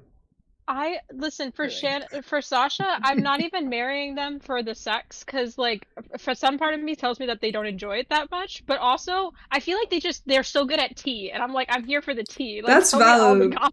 gossip. The conversations over dinner would be very enlightening. Yeah. this is the Mm. best married couple ever. Matching outfits. Period. Real. Period. Their stepmother's a fashion designer in Paris. They never let me look Oh. disgusting outside. Like, they'd always make sure I look my best. That's true. Real. Oh, my Real. skin like- would look incredible. Sasha would be like, that dress looks ugly on you. Here's a better one. But the mother-in-law. Mm. Oh hell All right. Ugh. Anyway, sorry. Kiki, the questions that you sent, are they from you? I mean, yeah. But also just in general. All right, I'll quickly do the last My Cow Moose one. Yeah. Are there any ships that almost happened that didn't in the campaign? I do have an answer to this question. Oh yeah. Oh. I know I have at Hmm. least one. Go. Because I just loved. Maybe it's just that I love to banter, but I really, really liked John's character with Jezebel. Mm-hmm. Mhm. Mm-hmm. Lyle and Jezebel. Lyle and crazy. Jezebel. That no. That's not it didn't happen. That's canon. That's canon in my mind. We That's did basically we it. did My- have people that my- actively shipped Monique and Theo together. That was a Yes. ship. They would Yeah. tag us. Yep. Yeah, Very they tag us. interesting. We also spoke about it and we were like, there's tension there. Mm-hmm. Mm-hmm. But there would have to be specific development for them to both. Yeah. Mm-hmm. I But, like, think. I think it would have. I think Theo's so much in his own head. Monique would have to make the first move. But I did make a playlist because when we messaged about it, I was like, how would this actually be in my head? I made a whole playlist about it. Why You didn't, made why it didn't you send me? amazing. We were talking about this. He Because makes an amazing ship playlist. You should absolutely get that playlist from him, because it's probably really good. Over. I What? did. I had a whole playlist made of it. And I have a couple of them. That actually I referenced it in an episode when I said, what did I say? Hey Iron Maiden. And Yeah. then Mm. Sledgehammer by Peter Gabriel. I Oh. thought that was pretty good. Hell yeah. She drives me crazy. Stuck in the middle with you. Metal Guru. Get out of Nice. my dreams. Get into my car. Oh. Bulletproof. Armor Plastique. Ooh. Bedchem. Cherry Bomb. Shut up and drive. Oh. Maneater. Oh. Bad idea. Ooh. Bedchem. Again. Anyone Ideas. but you. Period. Oh. All right. Loving it. I forgot. I'll put this in the. Yeah. Put it in the Discord. Put it in the Discord, yeah. It's not like a ship, but for the first few episodes, Astra was lightly crushing and testing the waters with Monique. I knew it. I knew it. I knew it. I know what? There's I like, was this is second guessing clearly a myself. queer individual. At first, I was genuinely just like, I don't know if this Kiki just flirting with me or this the character, and I don't know anymore. And The I was answer is like, always false. I don't know. Like, I was like, no. You It's know what? honestly very in character. You know what? So valid for that. Yes, it is. Like, do you know the one thing that I'm always sad about? Yeah. Maddie made my dream boy, and then I never got to talk to him ever No. again. Woof. Devastating. You made That was Okay. my dream That- boy. That goes You on. took away. That goes on to a second thing. So I unintentionally made him your dream boy. That was not by intent. But I think it was hilarious. But as soon as you started reacting to it, I just kept layering it on because I knew like how much you were loving. So I posted on Instagram, and someone did pick up on like the reasons he had those injuries was that he very purposefully was injured in a way that would be the worst thing to do to an Apollo kid, which was the whole like what the French used to do with the English, and they'd cut off their two Cut off fingers their- to pull out a bow, and they destroyed the eye that he would aim with, and then he couldn't walk. So it was very much they did that to him, but the reason I made that character was solely to give Annika as much random ammo to have against Sasha as physically possible. So I was like making up all of these things that I knew in the back of my mind I wanted there to be like a romance thing that went wrong for Sasha because he doesn't believe in love. And it was that he wanted to get with Mikhail, but Mikhail turned him down because he wanted a proper relationship. So that was like an extra little thing that I had in there. It never ended up coming up, but it was a thing that I had planted just in case it became relevant. It never did. Also, Cressida and Champagne Supernova guy, because he had a crush on her, and then that was just me. Champagne Supernova guy, by the way, only comes up in the OG one-shots. If you know, you know. It's just a guy that cries and plays Champagne Supernova. He's an Apollo kid. Champagne Supernova. Anyways. Oh wait, that wouldn't have worked. Maybe it was someone else, because they're siblings. It was someone else. Someone else said that they had a crush. Anyways, moving on. Rhea, I love you. The ad coming up on the Twitch. Sorry, that's my other favorite bit is looking at the screen of getting flashbang. That is also a gift that exists. That is. So every time Twitch comes up with adverts, and it's just like. I think the only. Oh no, go. I was going to move on. I think the only ship that I mean, it ended up being canon right at the end, but Kiki and I talked about like Annika and Asura like basically since the like first like episode, pretty much like that they were introduced. Because I had that whole thing where it was like Annika going, "Oh, this is an attractive person. Oh, never mind, they're Artemis. They're taken. Ah, fuck's sake. Oh well." Like, and that was like a whole bit, and then we. Meanwhile, Astra over here flirting with Monique. Yeah, I know. Yeah, and then we just like made that a bit, and then like, wouldn't it be so funny if that happened? And then it got to the very end, we were like, we just gotta make it happen. You lost all your emotions. You're like, I don't know what love is anymore. And the crack ship was always Shannon and Jezebel. Jezebel. Oh yeah. All right, we have a new side thing. It's Kiki's questions. Kiki's questions. One of them was, what did everyone's god form look like? Have we? We didn't describe any of it. That's true. We just had the art. Was there any specifics that didn't show up in the art that anyone would like to draw attention to / mention? Gotta look at the art. I'm gonna very quickly use the bathroom. Let me put the art in the server for people. Yeah, you can put it in character ref. Yeah. Yeah. I'm just gonna read what I sent to Ree for art, so that because Jezebel in level 20 god form has much darker hair that shimmers with wine reds and purples, a lot of gold and silver jewelry, chains with coins, vials, whatever on her. Shimmery and smudge makeup. Her chitin is a dark green, ends it at like mid-thigh. I have no idea how ham you want to go on this, so truly I'm just typing shit, and you can take all of it if you want, or if you need more, let me know.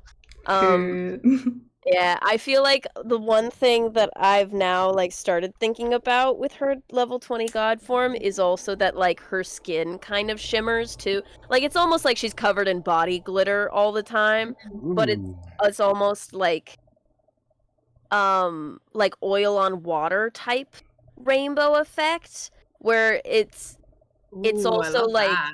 Yeah, it's like if you've ever almost fainted, like the colors get very bright and everything, and then everything gets a little muted. It's like constantly shifting between the two of those, I think. On her, yeah. Oh. Yeah. Anyone else? I think we did a good job of what I described. Theo at level 20 would let the cloak grow really long and have playful horns at the top of his head. He'd have some gold face paint that flowered around his sunglasses, but I think he would take them off for the fight so his eyes could glow, along with the gold around his face. I like the idea of Theo cracking and like light shimmering out of it. So I like the gold on the face and stuff. And I believe pretty you much. said like Mel. Yeah, you referenced that was. I'm so glad you did, because you gave me no reference for what the gold face paint on his face should look like.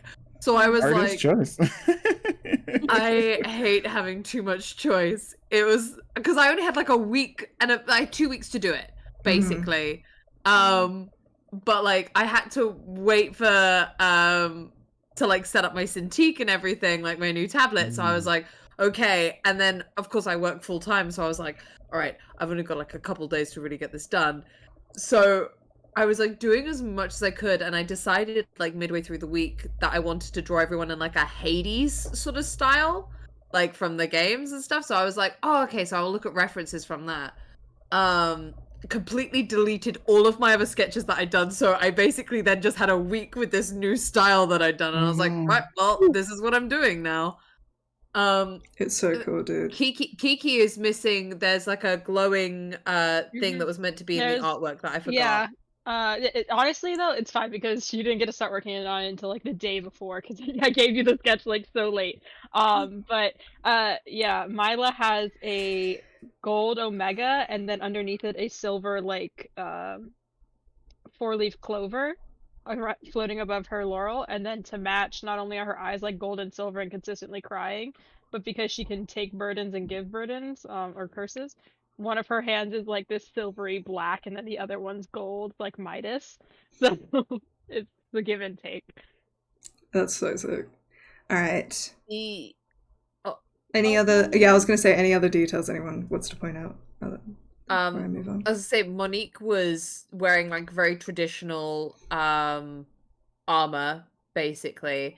But what I wanted with the armor was that like a kind of that like there was something about it that just it looked like it had been very freshly made. Like everything about like the glowing of each step, it looked like with each step she took, like the feet of her armor would like sound and look like armor that had just like metal that had just been hit in a forge, like that sort of thing. Like it was still, that was like the vibe I had for her. Like everything was she was very much like, not to be like Katniss Everdeen about it, but like girl on fire sort of vibe. No, I live for it. I love that. What is it? The Barnes Courtney song of like Glitter and Gold? Yeah. Which is one of the first songs on her playlist. Absolutely. Yeah. My brain was also like, this was another thing that contributed to choosing who I was gonna play in the finale. Is I was planning out both of their god outfits while I was sitting there trying to figure it out. Astra is half deer. Slay.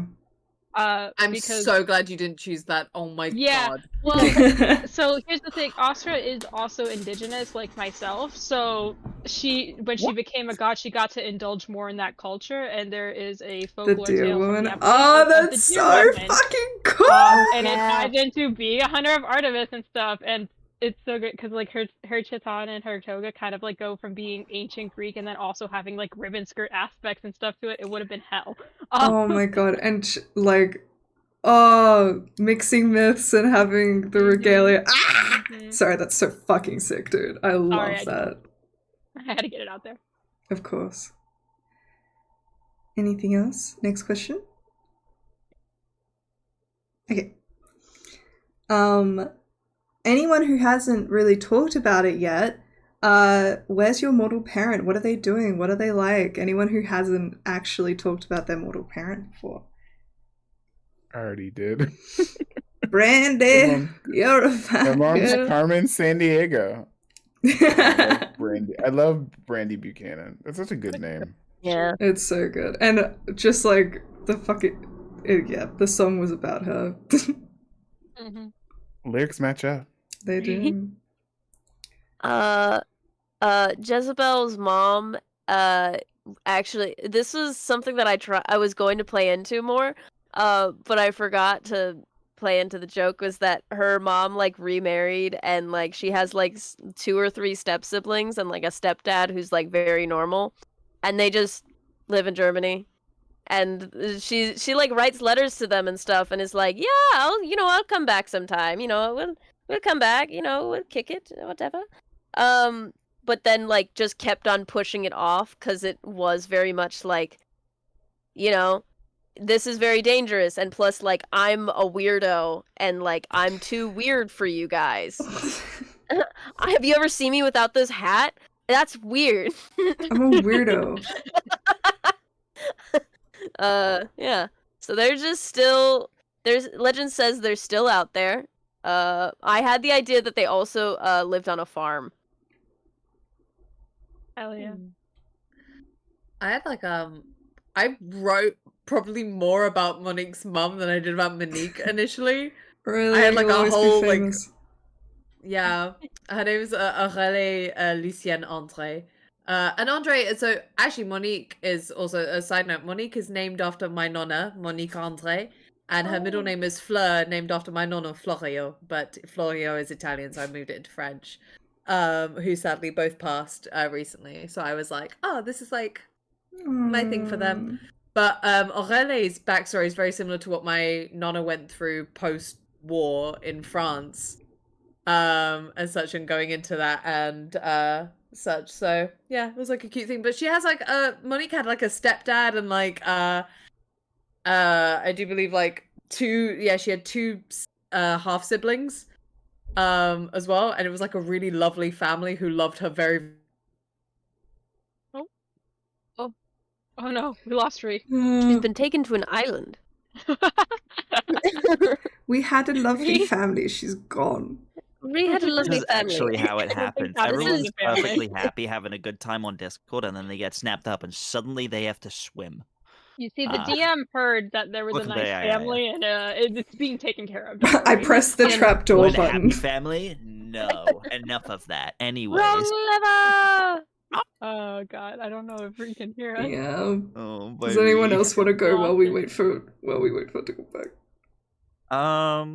Sure. So Ash's dad, I never really thought about them too much, but I always saw them as kind of like, I think he never really had that much time for Ash, or they never really had a good relationship. Like, as sad as it is, he probably didn't fully notice when they left, to be honest. Yeah, so it's kind of the way I saw it. It's like, it's very sad, which kind of definitely lent into the whole thing of Ash really needing someone and always just needing someone to understand them, and that was the one thing they asked Nemesis for, was just, I just need someone, I just need something. And they gave him Kaya. The was, nicest you have. The nicest you have, Kaya. Ah! Oh no. Ree! Ree! It's fine. Only Wait. Justin is messed up on the overlay right now. They don't Justin, love lean you far like to I your love you. There he is. that way. One way or the other. We're partially, yeah. we're getting him! Am I here? Do you Can I want? get a gif of these two leaves? Hello. Hello. Hi. My name is. Can someone share screen? Yeah. Well, here I am. It's Rob, reloading. Since you're wondering how I got Go here. with you. We're out of order. Oh, but now I I wish can you could say. see us. Oh my god, I'm the God. TM! Hi everybody, welcome to Demigods. Everyone lives... Oh, What? Yeah. Oh, she's back. excellent. I didn't want to do that anymore. That was stressful. Okay. It So was crazy being the mind of Jezebel for a second there. Oh, never put me Nightmare, back in Oh nightmare, my there. god, nightmare. a body swap You were episode would saying- go so hard. it would. Maddie, So- a body swap Nightmare. episode? That would be so funny. Oh. Let's see. Anyway, nice So you family. had a happy life, you said. And then what happened? I was at a very sad one. I don't know if we can hear us. Hello. Oh, they We can't. can't Oh, hear we can't you. hear you. We can't hear you. We can. You can't. Wait, we can. We can. We can. We there can. you Just are. quiet. Okay. You All right, couldn't you hear had- at first, and You then- had a happy life, and then what? Oh, basically, yeah. She had family stepfather who was like an ex-military, like silver fox guy Ooh. named Russell Irwin. Oh. Two half siblings who What the adored her. fuck? Yeah, his name was Russell. I tell you, it's Irwin, but it's Erwin because that's my mother's maiden name. I love that. Oh. However, I imagine he's called Russ, and he's from northern Don't you? Queensland. Absolutely not. So glad he never came up, you son of a bitch. I'd make him be in the campaign, and you'd be like, "Yeah, he's from England." I'd be like, "Hello," and you're like, "Stop!" And I'm like, "No." How you doing? As a wife. Mila, hate it. I hate it Mila here. has a dad. Mila doesn't have any other siblings. She just has her dad. But her dad is actually a female. So something that I never really got brought up, but while Mila was at camp, her dad transitioned to being Alexandra instead of her previous name, but still wanted Mila to call her dad. So she has the entire time. But at the same point, Mila kind of stopped sending letters because the shit with Rowan happened, and she felt too bad. And also, it was 2005, so this is a relatively uncommon concept for a lot of people. Still loved her dad, no qualms or anything like that, but like didn't know how to approach it. And being friends with Ash actually helped that a lot, because Ash is like, fuck gender, I don't know what that is.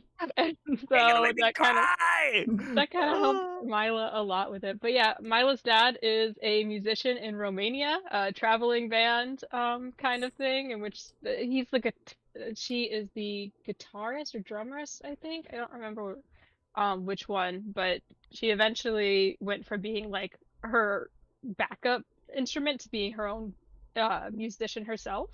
And was like, this rise of fame is because Mila's so lucky and gave me this benefit of the doubt and stuff. And then Mila left and has not talked to her dad in a long time, but is going back to Romania to spend some time with her. Yeah. Cute. So what I'm hearing is that she's gonna show up in the epilogue episode, right, Maddie? I don't know, I'm not a scientist. Yes. And for now, we'll say that that's the end of this Kiki's question time. From Mets. Maddie, who was one person that you almost had on as special guest, couldn't make it, that you haven't told us about? Quincy.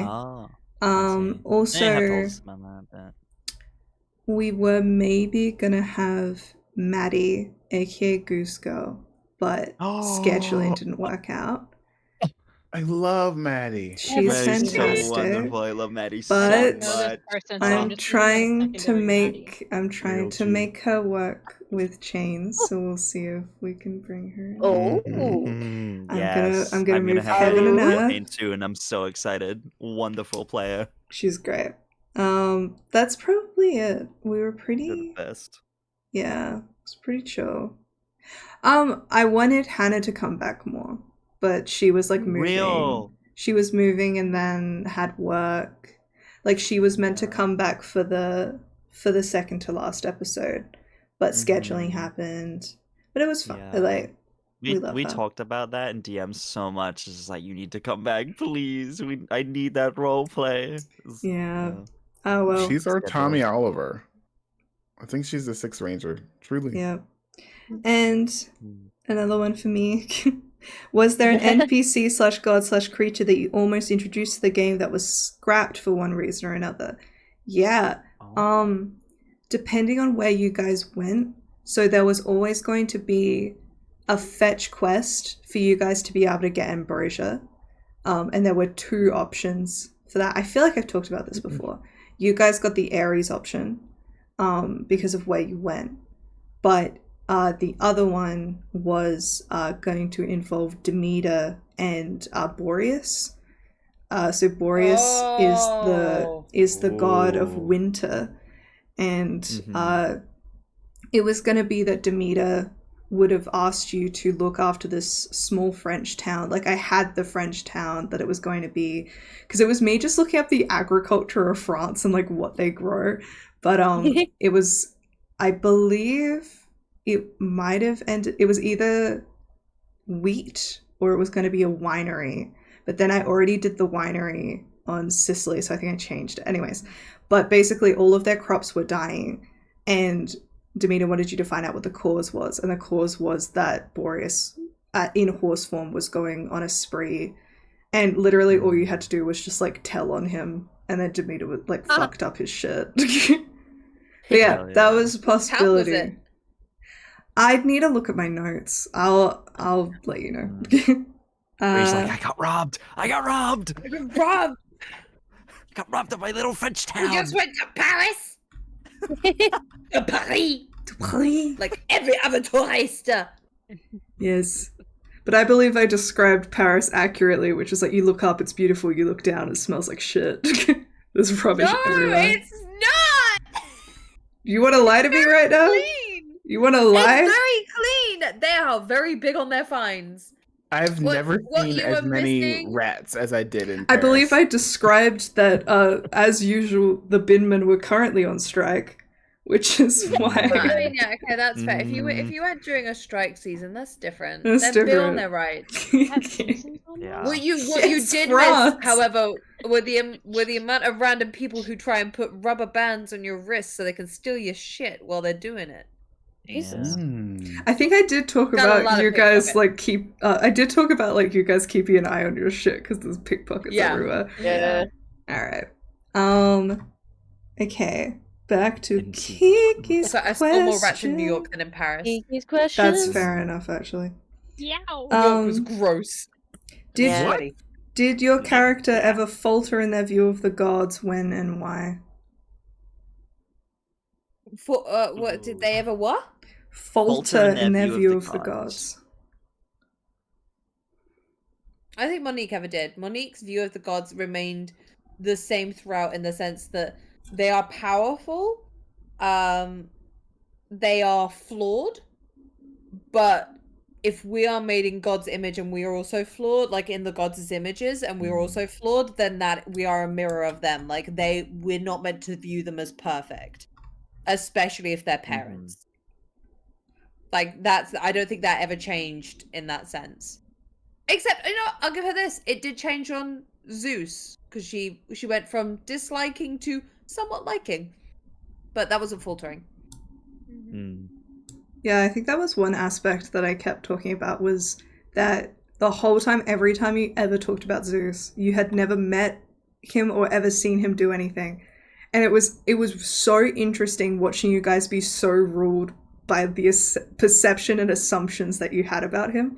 That was so interesting to me early on. Because we know he's a bitch ass motherfucker in the myth. That the myths were also 2,500 years ago. Longer than that. Well, you know what? 3,000 years Once ago. a bitch ass motherfucker, likely still a bitch ass True. lightning strikes somewhere in my vicinity. Oh. Theo, I guess Theo was always under the impression they weren't paying attention. So when Theo realized that they're paying extremely close attention, specifically him, kind of freaked him out. It was also Very the interesting. whole thing about how you thought your dad hated you and was punishing you, Yeah. but he was trying to protect you the whole time. Good scene on the cliff. God, it was Yeah. I was like, I already knew. Theo had an inkling. This is about to get ripped away from me, isn't it? So how much time do we have? All right, I've had questions my entire life that I need to ask you right now. I was like, and then it was gone in an instant. Mm. Slightly because of him. Or at least Theo thinks it's because of him. It's very sad. It was, yeah, I had the line, do you really think Hephaestus was capable of stealing Zeus's lightning bolt in my fucking pocket for so long? It's just the classic, like, we think it's the one man. He had an accomplice. But yeah. I don't think Jezebel really changed in her perception of the gods, other than like truly, her hubris got her to godly position of like, yeah, I think I could do a better job of being a god. I think that's just me. I think that they're just doing it wrong. Wait, can I ask a question? Mm-hmm.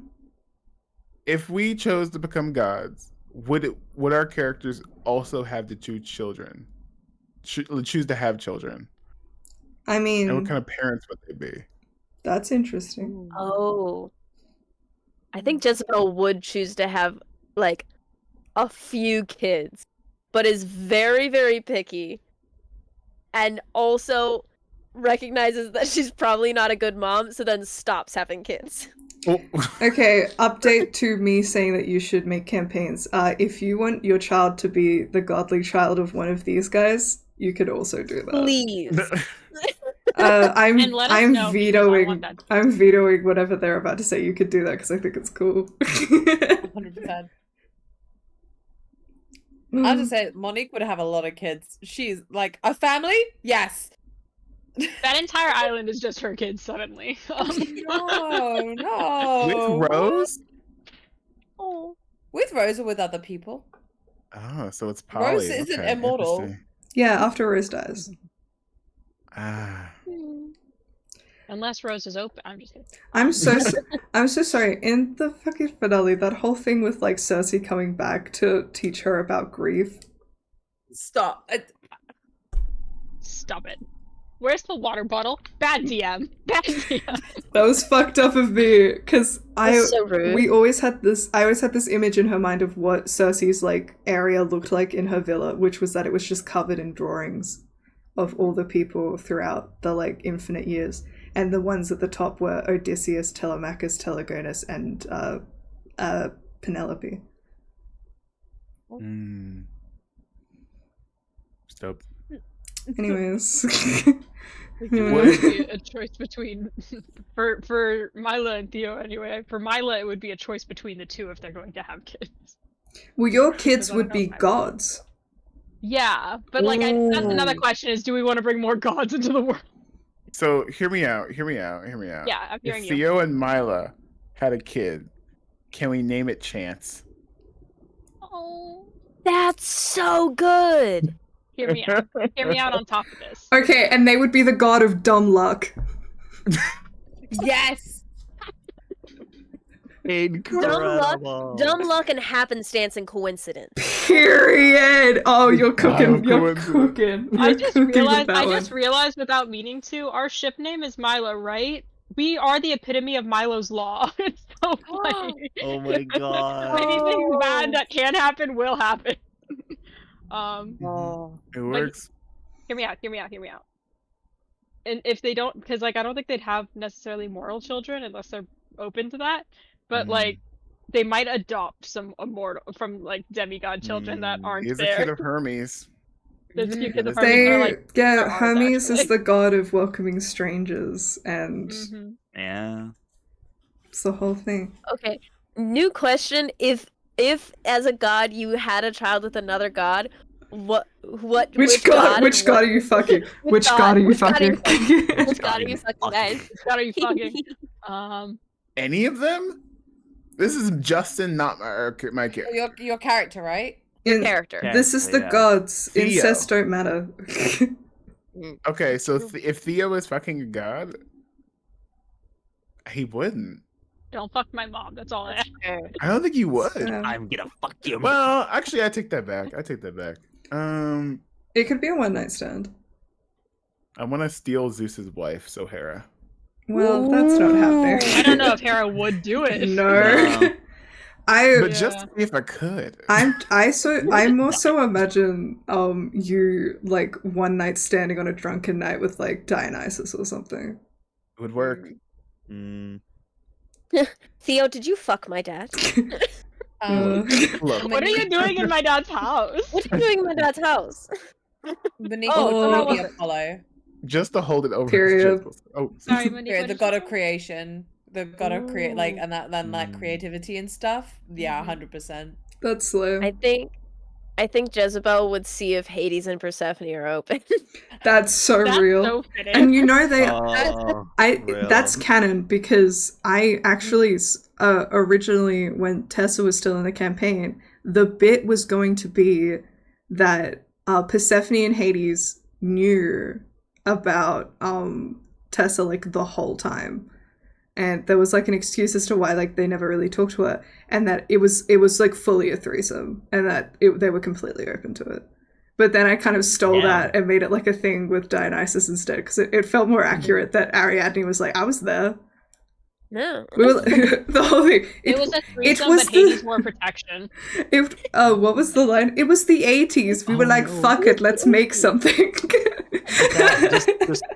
Just to go back to the Jezebel Theo thing, that would mean if Theo fucked Dionysus, that would canonically mean he'd fuck both your dad and your stepmom because they all Fuck both of your together. parents. That's true. Oh my God. god. Oh no! Then I could just imagine Theo in God form just had going a up to threesome Jezebel and with your being like, parents. hey, sport. And you're like, shut the fuck up!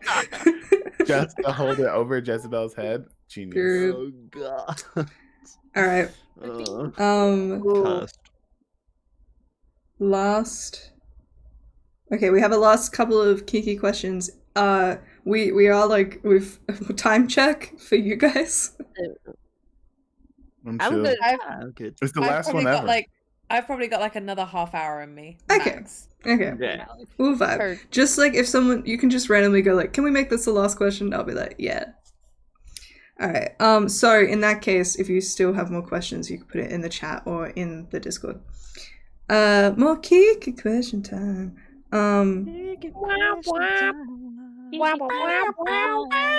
Ooh. If you had also like failed the con save and had to lose something in the underworld, and you weren't one of the 3 affected, what would you have lost? Good question. So it has to be something it has to be about something internal. yeah, it has to be something about like your personality.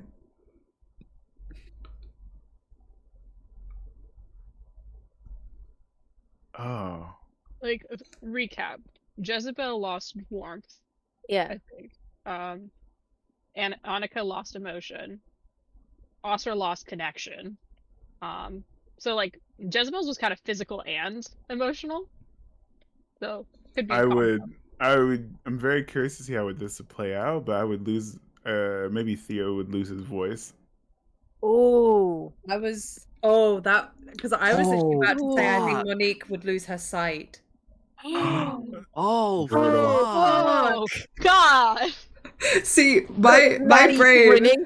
my brain was that like I don't know, Theo would like lose his sense of humor or lose his laugh or something. But that's way more Oh. fucked. That's That's the damn. worst case scenario. He wouldn't be able to say Yeah. anything. Say how he feels. The god of language or god of messages can't send a message. God, that's Brutal. fucked. That is fucked. That's I don't know how I would play that, but that would be Mm. worst case scenario. Well, Theo just- Theo would know sign language because he knows all languages. any spoken language. You said I would You think? By Do you s- think Hermes discriminates against the deaf? yeah, I was gonna say by Do you really spoken think? by spoken languages I simply meant not written down. So Oh. absolutely you would know all forms of sign language. Because it's all about language and communication. So yep, so it's more that no one else would know sign language and would be able to communicate Oh. with you. Actually, I had Monique knowing basic sign language. Even her Pinterest, I had some of her quotes being sign language, like little signs, because they when and that adds in into the Forge, whole it's very thing that hard. like Theo and Monique communicating with Yeah. each other when no one else But would. if she were blind, she wouldn't be able to. Oh. Oh. okay. That's Fucked. I think we've reached the crux. If that But- happened, if Theo Monique actually got their like things taken away, then the ship would happen. 1,000%. Yes. That- Because that's you can BAU. still That's a you can good still sign into her hand. You can sign into each other's Like Helen hands. Keller. Are we Helen Kellering this shit? Yeah. Oh my God. It would be a whole yeah. scene. Yeah. I'm just literally like Someone write I'm the seeing this fanfic. scene in my Someone mind write the now. It's just- fanfic. It's the Write the it's the fanfic. two of them like did. it's like the two of them like finding each other and just like sitting together and just like holding each other, and that's the only language they need. Ah! They hold Yeah. hands while they fall asleep. Real. That's oh God, that's so Real. cute. Anyways. Now I ship it. Yeah.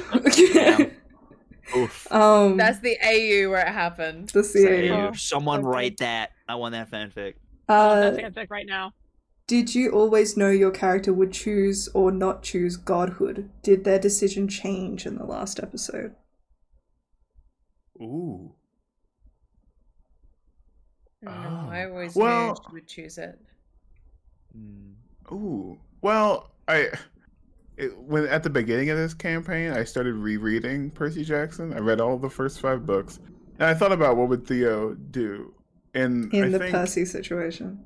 in the Percy situation, and I think there is a deep hurt of acknowledgement that Theo would need. So becoming God would be the ultimate acknowledgement. So yeah, he would. But also, I'm surprised none of us chose the Percy option, which is like make sure you acknowledge all of your kids. I'm Jezebel surprised none of us brought kind that I up. think you're a of little did. I was trying to go for that angle Yeah. while still staying true to my character of like, well, I could be a better god than you guys.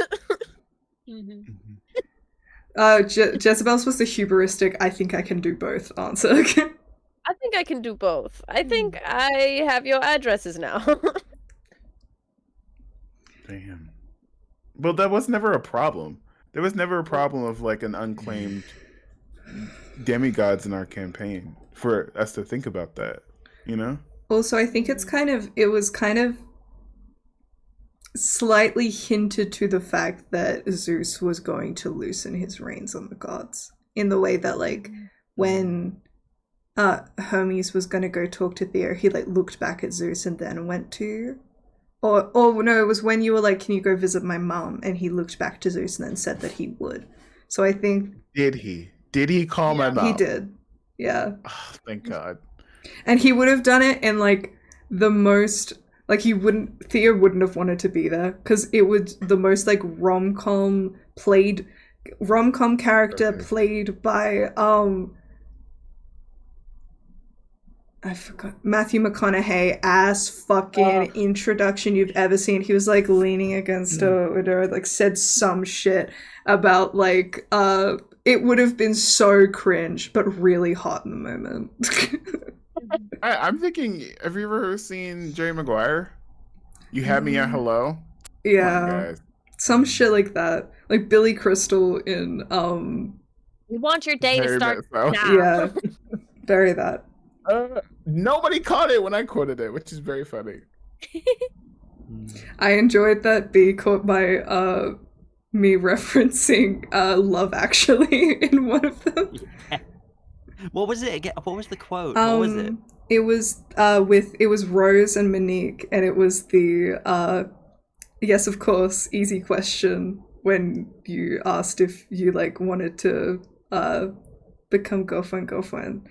And she went, yes, of course, easy question, which is what Aurelia said to Colin Firth. Don't remember his fucking name. It's Colin Firth. But yeah. I just watched Love Actually, and it was in my brain. I was like, don't worry, the voices! I love that movie so much. Oh my God.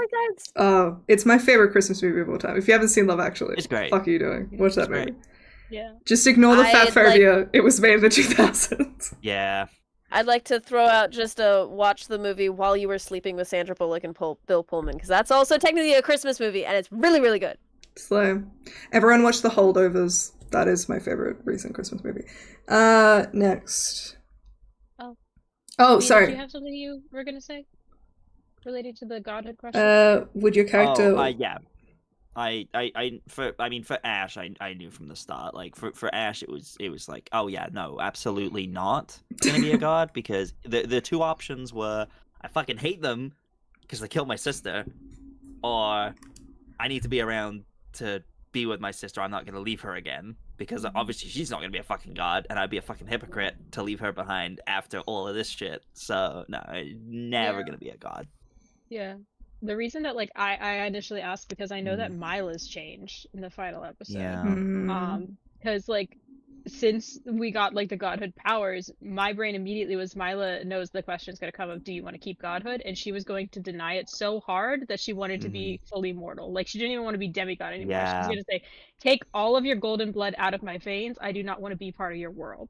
Part of your world. Yeah. Because For Ash, she didn't like them. They were yeah, Ash literally was at the point where it's like they think of themselves, even though they've done this big quest that like, you know, was to save the world and everything like that and save the gods. Ash thinks of themselves as just being so small and insignificant that it's like, I wouldn't work as a god. I wouldn't make sense. I'm not important enough. I'm just here to just be here, be with a couple of my friends and be with my sister, and that's it. That's all I'm Yeah. made for. I was And, like, I just want to be human for once and see Yeah. what that's like. and Annika brought Sasha back so they can both be the gay aunt and uncle of Monique and Rose's Real. kids. Real. Mm-hmm. They're gonna spoil the shit out of those kids. Fuck yeah. Hell yeah. Fuck yeah, Hell absolutely. yeah. I need you to stop teaching them shit. No! Never.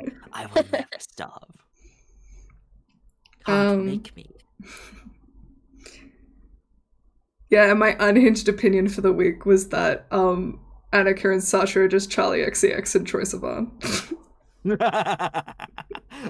Because I was like, rest in peace, Sasha and Annika, you would have loved Brat Summer, and I stand by that. I stand by that statement. Incredible. And also, Sasha's French, of course he loves Electro. Alright.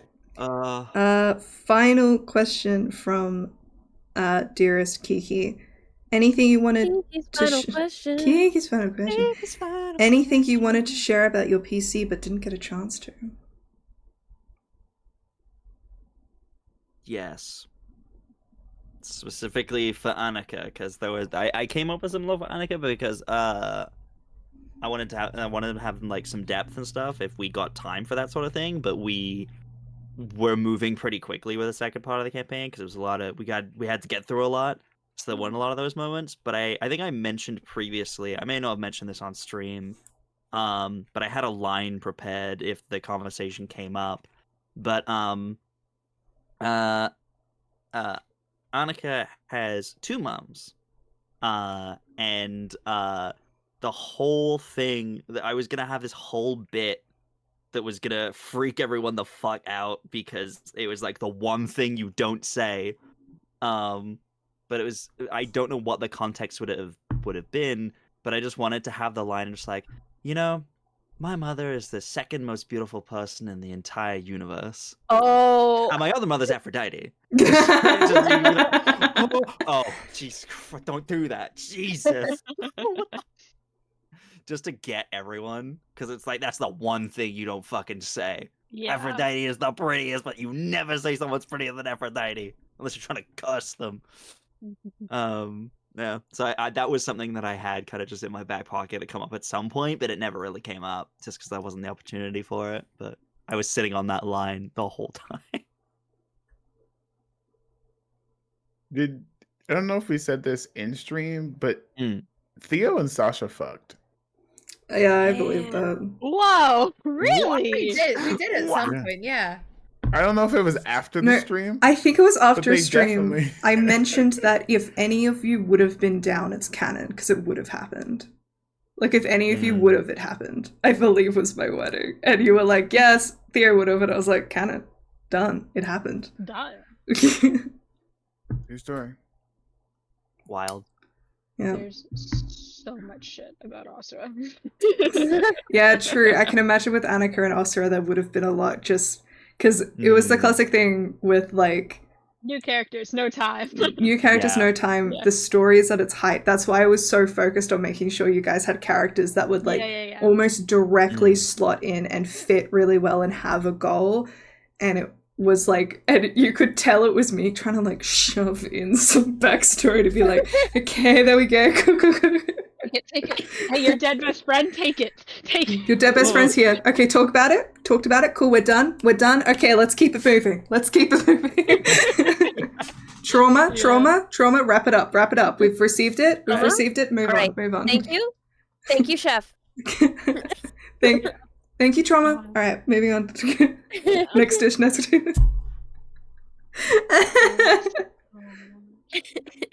I'm glad with how much I fit in with everyone's shit. I wish I could have done more. Good job. I feel the one like thing that main thing, I wish I fit more of Mila's shit because I had so much planned for her in season 2. I honestly, the thing that I just regret is that I myself forgot I had a brother, like a full Dionysus brother. Yeah, that Because happened. I combined him Robin. with Quinn at first in my brain, and so I hadn't separated them at first. So that's why I got confused at first of like, yeah, Quinn's my buddy. I super love Quinn. Well, And then I looked back to my notes like 2 sessions later and was like, fucking Robin. Oh, Robin's good okay. brother. In my mind, Robin and Quinn are like best fucking friends. Oh, yeah. Mhm. Make a Never campaign seen with them in Robin the and same Quinn. room together.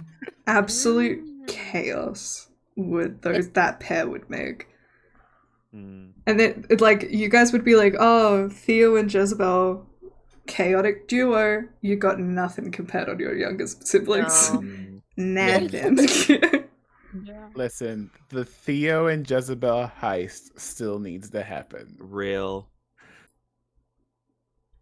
Absolutely. so and the cool. bar. We need And some the bar. bar. The bar. Bar Theseus. bar If of you Theseus. lightly by Cersei's Island, Like, I the mean- bar of Theseus is so good. Moni's Oh. Island, we just skirt by it.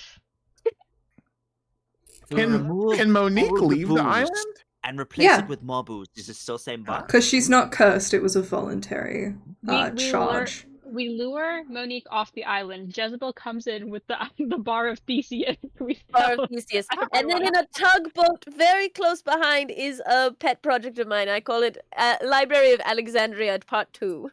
You know the big guardians in Atlantis, those big stone guardians? Think of big metal ones that Like Monique has made. golems. Oh. Keep the bar of Theseus away.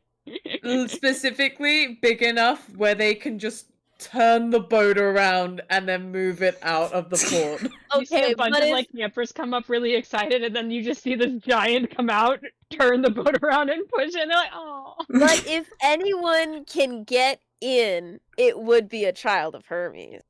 If I'm if just saying. anyone gets in, you'd see the golem like detect it and then just hold the boat. It was like, Then from the other corner, there's like a bunch of kids of like various sailing nautical gods that are just like on their own little speedboat. the golem. No. Shit. We got a bogey. We got a bogey. Oh, incredible.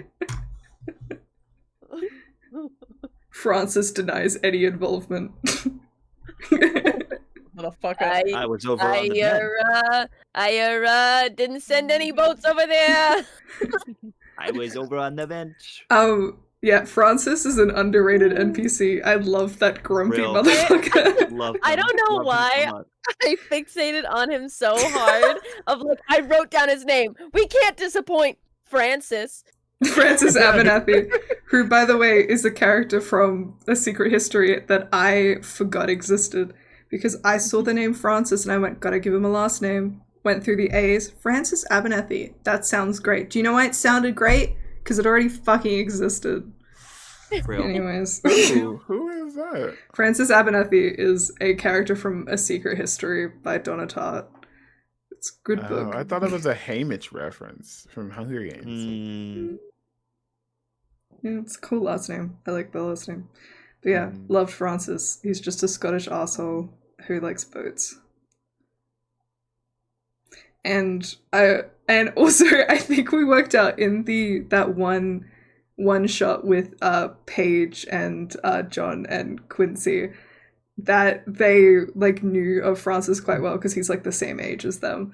And it was around when he was like still having to cover up his scars a lot more than he currently does, especially in The Sun. And even then he still has to.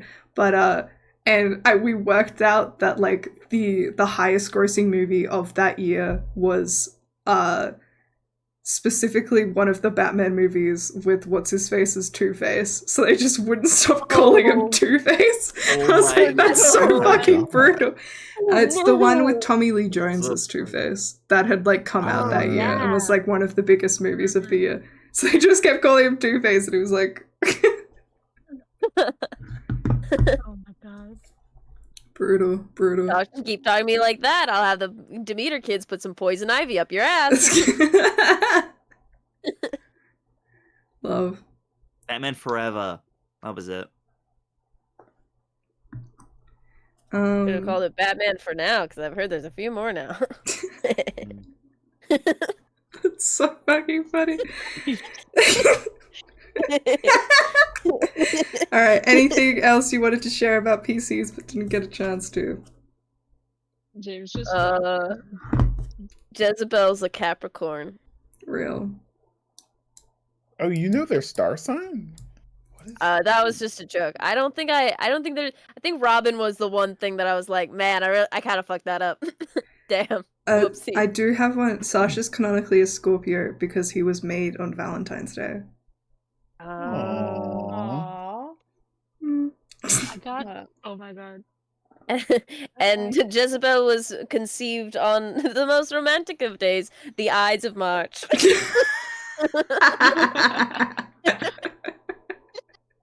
So, The second most romantic of days. I I have like a few things, I guess. I'll bullet point them because I think it's fun. Because I know that like some of us know, but I want to make sure that the audience also knows. Mhm. So Astra is Iphigenia. This is her second life. She was reborn as this.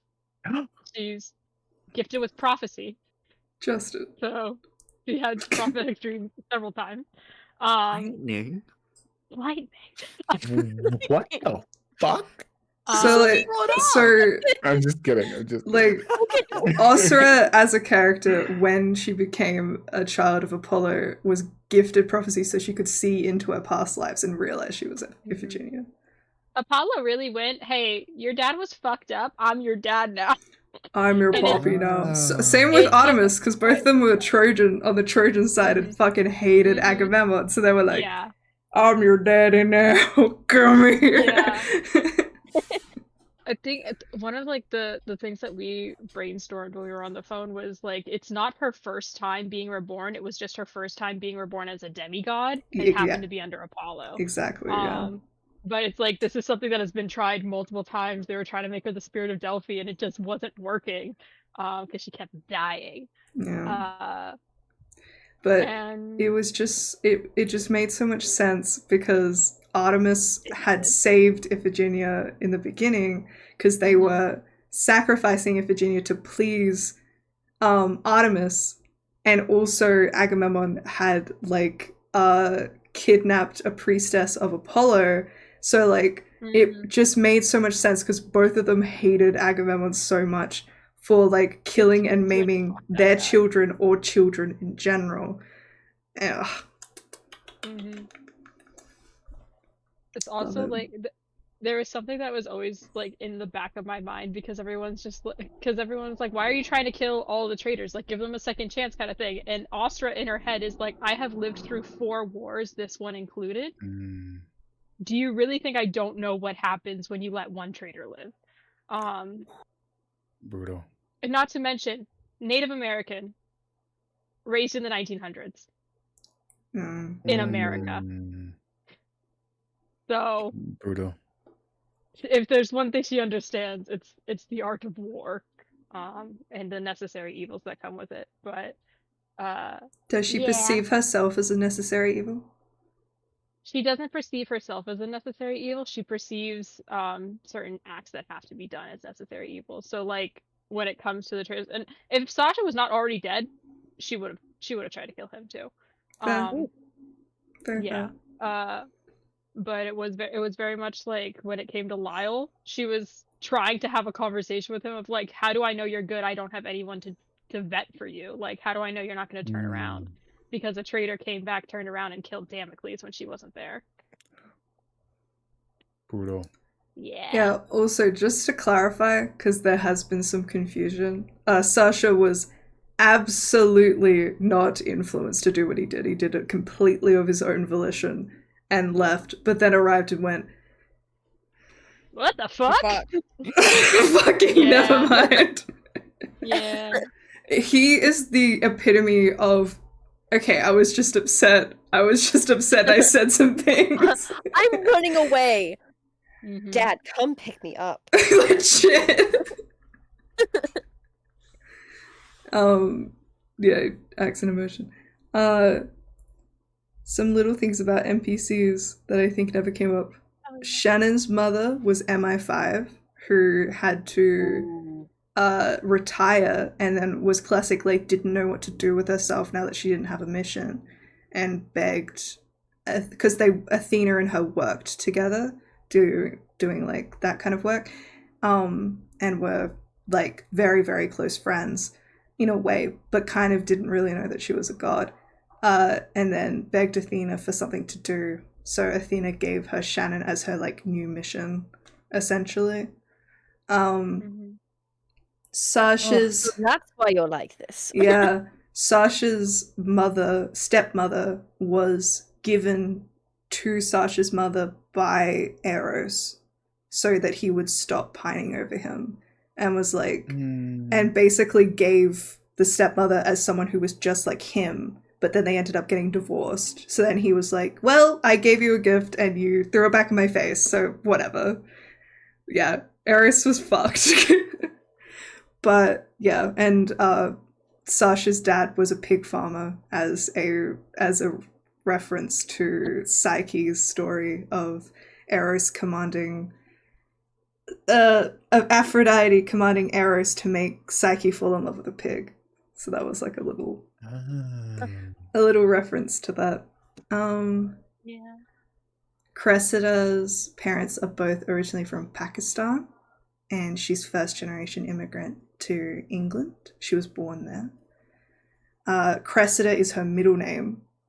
Her first name, I've forgotten. It's on the wiki, is Pakistani.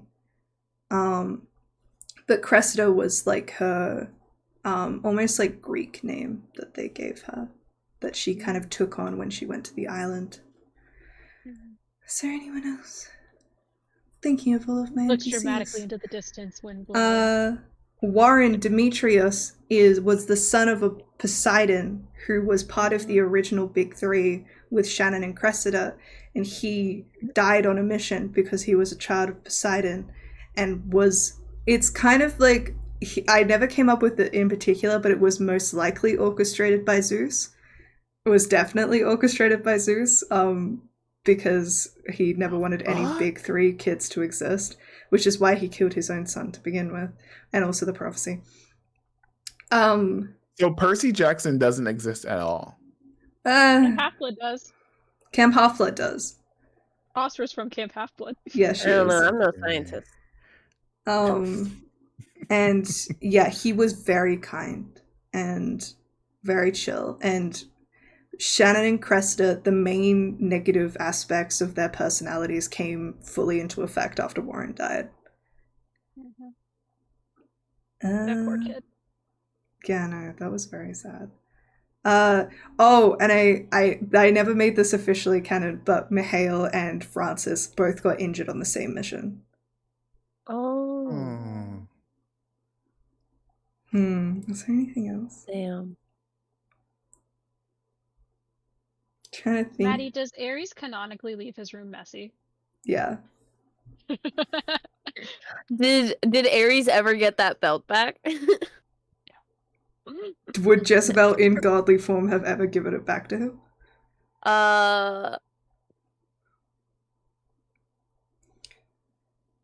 I think she would have waited to see if she could get away with keeping it first. I think he would have like confronted you, but acting if you were dumb. like kind of chill about it, he would be like, ah, fuck it, keep it. Yeah, I was just I'll kinda just like, get my shit little brother to make me another one. Oh, first! Truly, it turns into passing the blame of like, oh, Dionysus gave this to me. I was under the impression that it was his. So sorry. Honestly. It looks great though. I should have known. You have great taste. It looks good on me, no.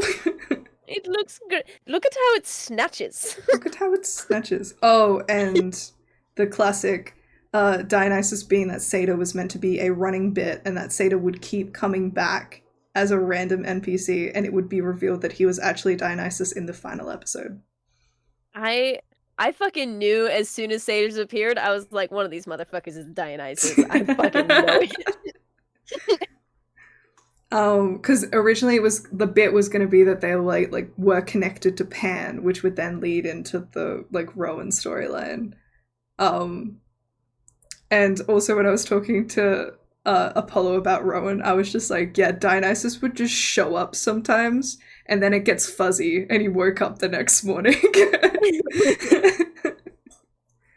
But yeah, and Rowan's story, of course, was directly inspired by Zeus's own, which I loved. The whole repeating history part was that the way they hid Zeus from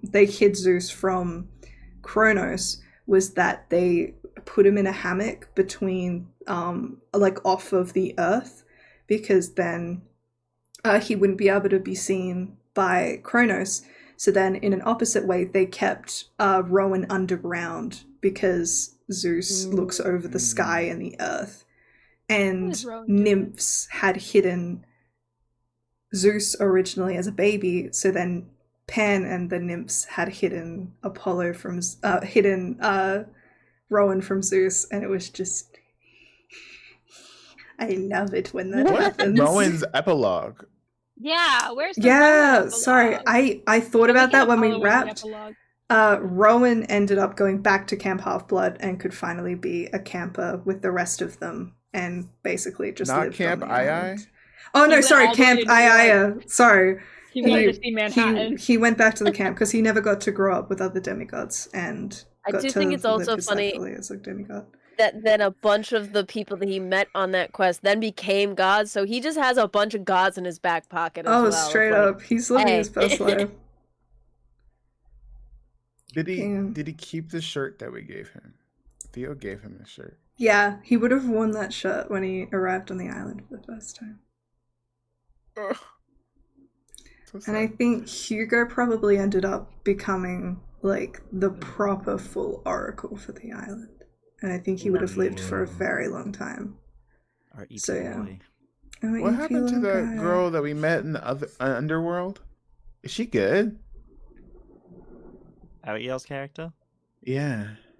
Well, she's in like the dream. Oh yeah, no, she Yeah. would have just rebuilt. Very happy to have Morpheus and Hypnos back, and they just would have rebuilt that world. Makala, she's great. We love Love Makala. Makala. Yeah, I love how you guys were in the underworld and you were like, well, how are we gonna get anywhere? And I was like, guys, do remember that you saved 2 gods' lives that live in the underworld? They might owe you a favor or 2. I don't know. I Mm. completely forgot Faye about this it. entire time is like, I have a divine intervention and I'm gonna throw Yeah. it. Oh. I have a bomb. I Turn have on a the timer. bomb. Hey, hello, I'm I, starting this um, group chat. Whoever wants to reply, please do. Yeah. I probably have to say like one more question good. and then go. Yeah, I to was second gonna one. say, Good last morning, question, it's I we think, don't yeah. really have one have any in others? chat. I'll say any final remarks, any final words to say to chat. Thank you for Thanks for volunteering. the inspo. Juicy. Yes, real. One last, let's take Tylenol together. Let's take Let's everyone take chat. Tylenol Let's take together. Tylenol together. Let's take Or time. fine. What one is Tylenol? Tylenol, the Acetaminophen. ibuprofen, yeah. Is it Oh ibuprofen? my gosh, you're so British. Ibuprofen. Jeez, Can I- let's take, is let's not do good. this May for I the please English have now. the Latin? Let's take paracetamol together. Yay! I love let's take paracetamol. Paracetamol. The fuck is paracetamol? It's gotta be the Mm. dissolvable one because I can't do. I those. wonder what would happen if you guys took Don't. Advil.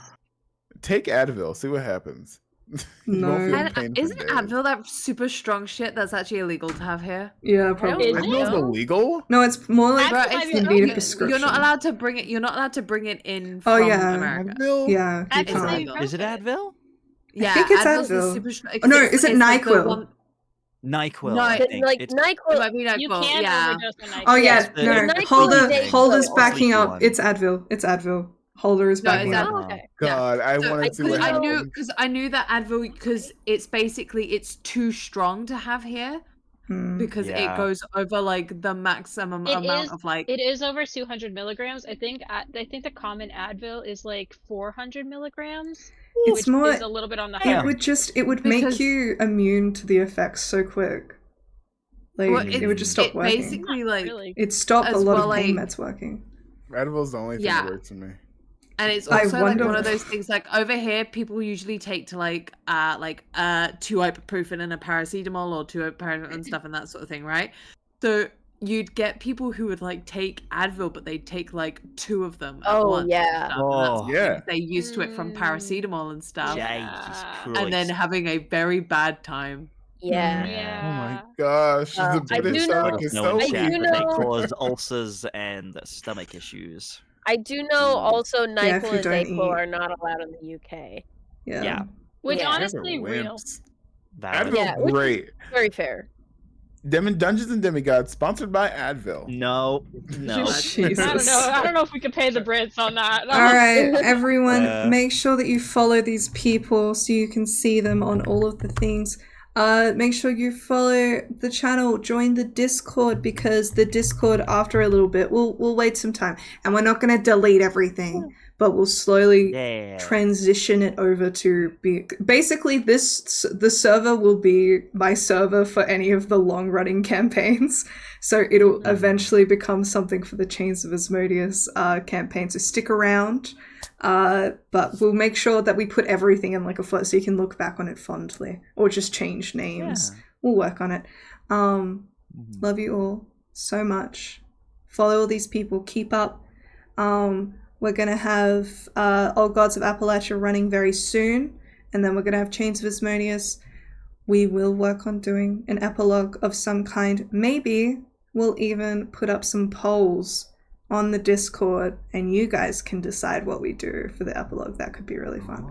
We could even make it a little bit of a charity event and raise some money, perhaps for like the LA Heist? fires or something. A heist, perhaps? So- A heist? A heist, and we could do some Mayhaps. body swapping options for like dono goals and stuff. That could be fun. Ooh. I'm What just would it take thinking. for the team to get back together. A heist. We're gonna rob the library of Heist. Alexandria. We're going Steal the to content. we're going to get the Bar of Theseus in. Who knows? But we will see you next time. All right, say goodbye, everyone. Goodbye, everyone. Goodbye, everyone.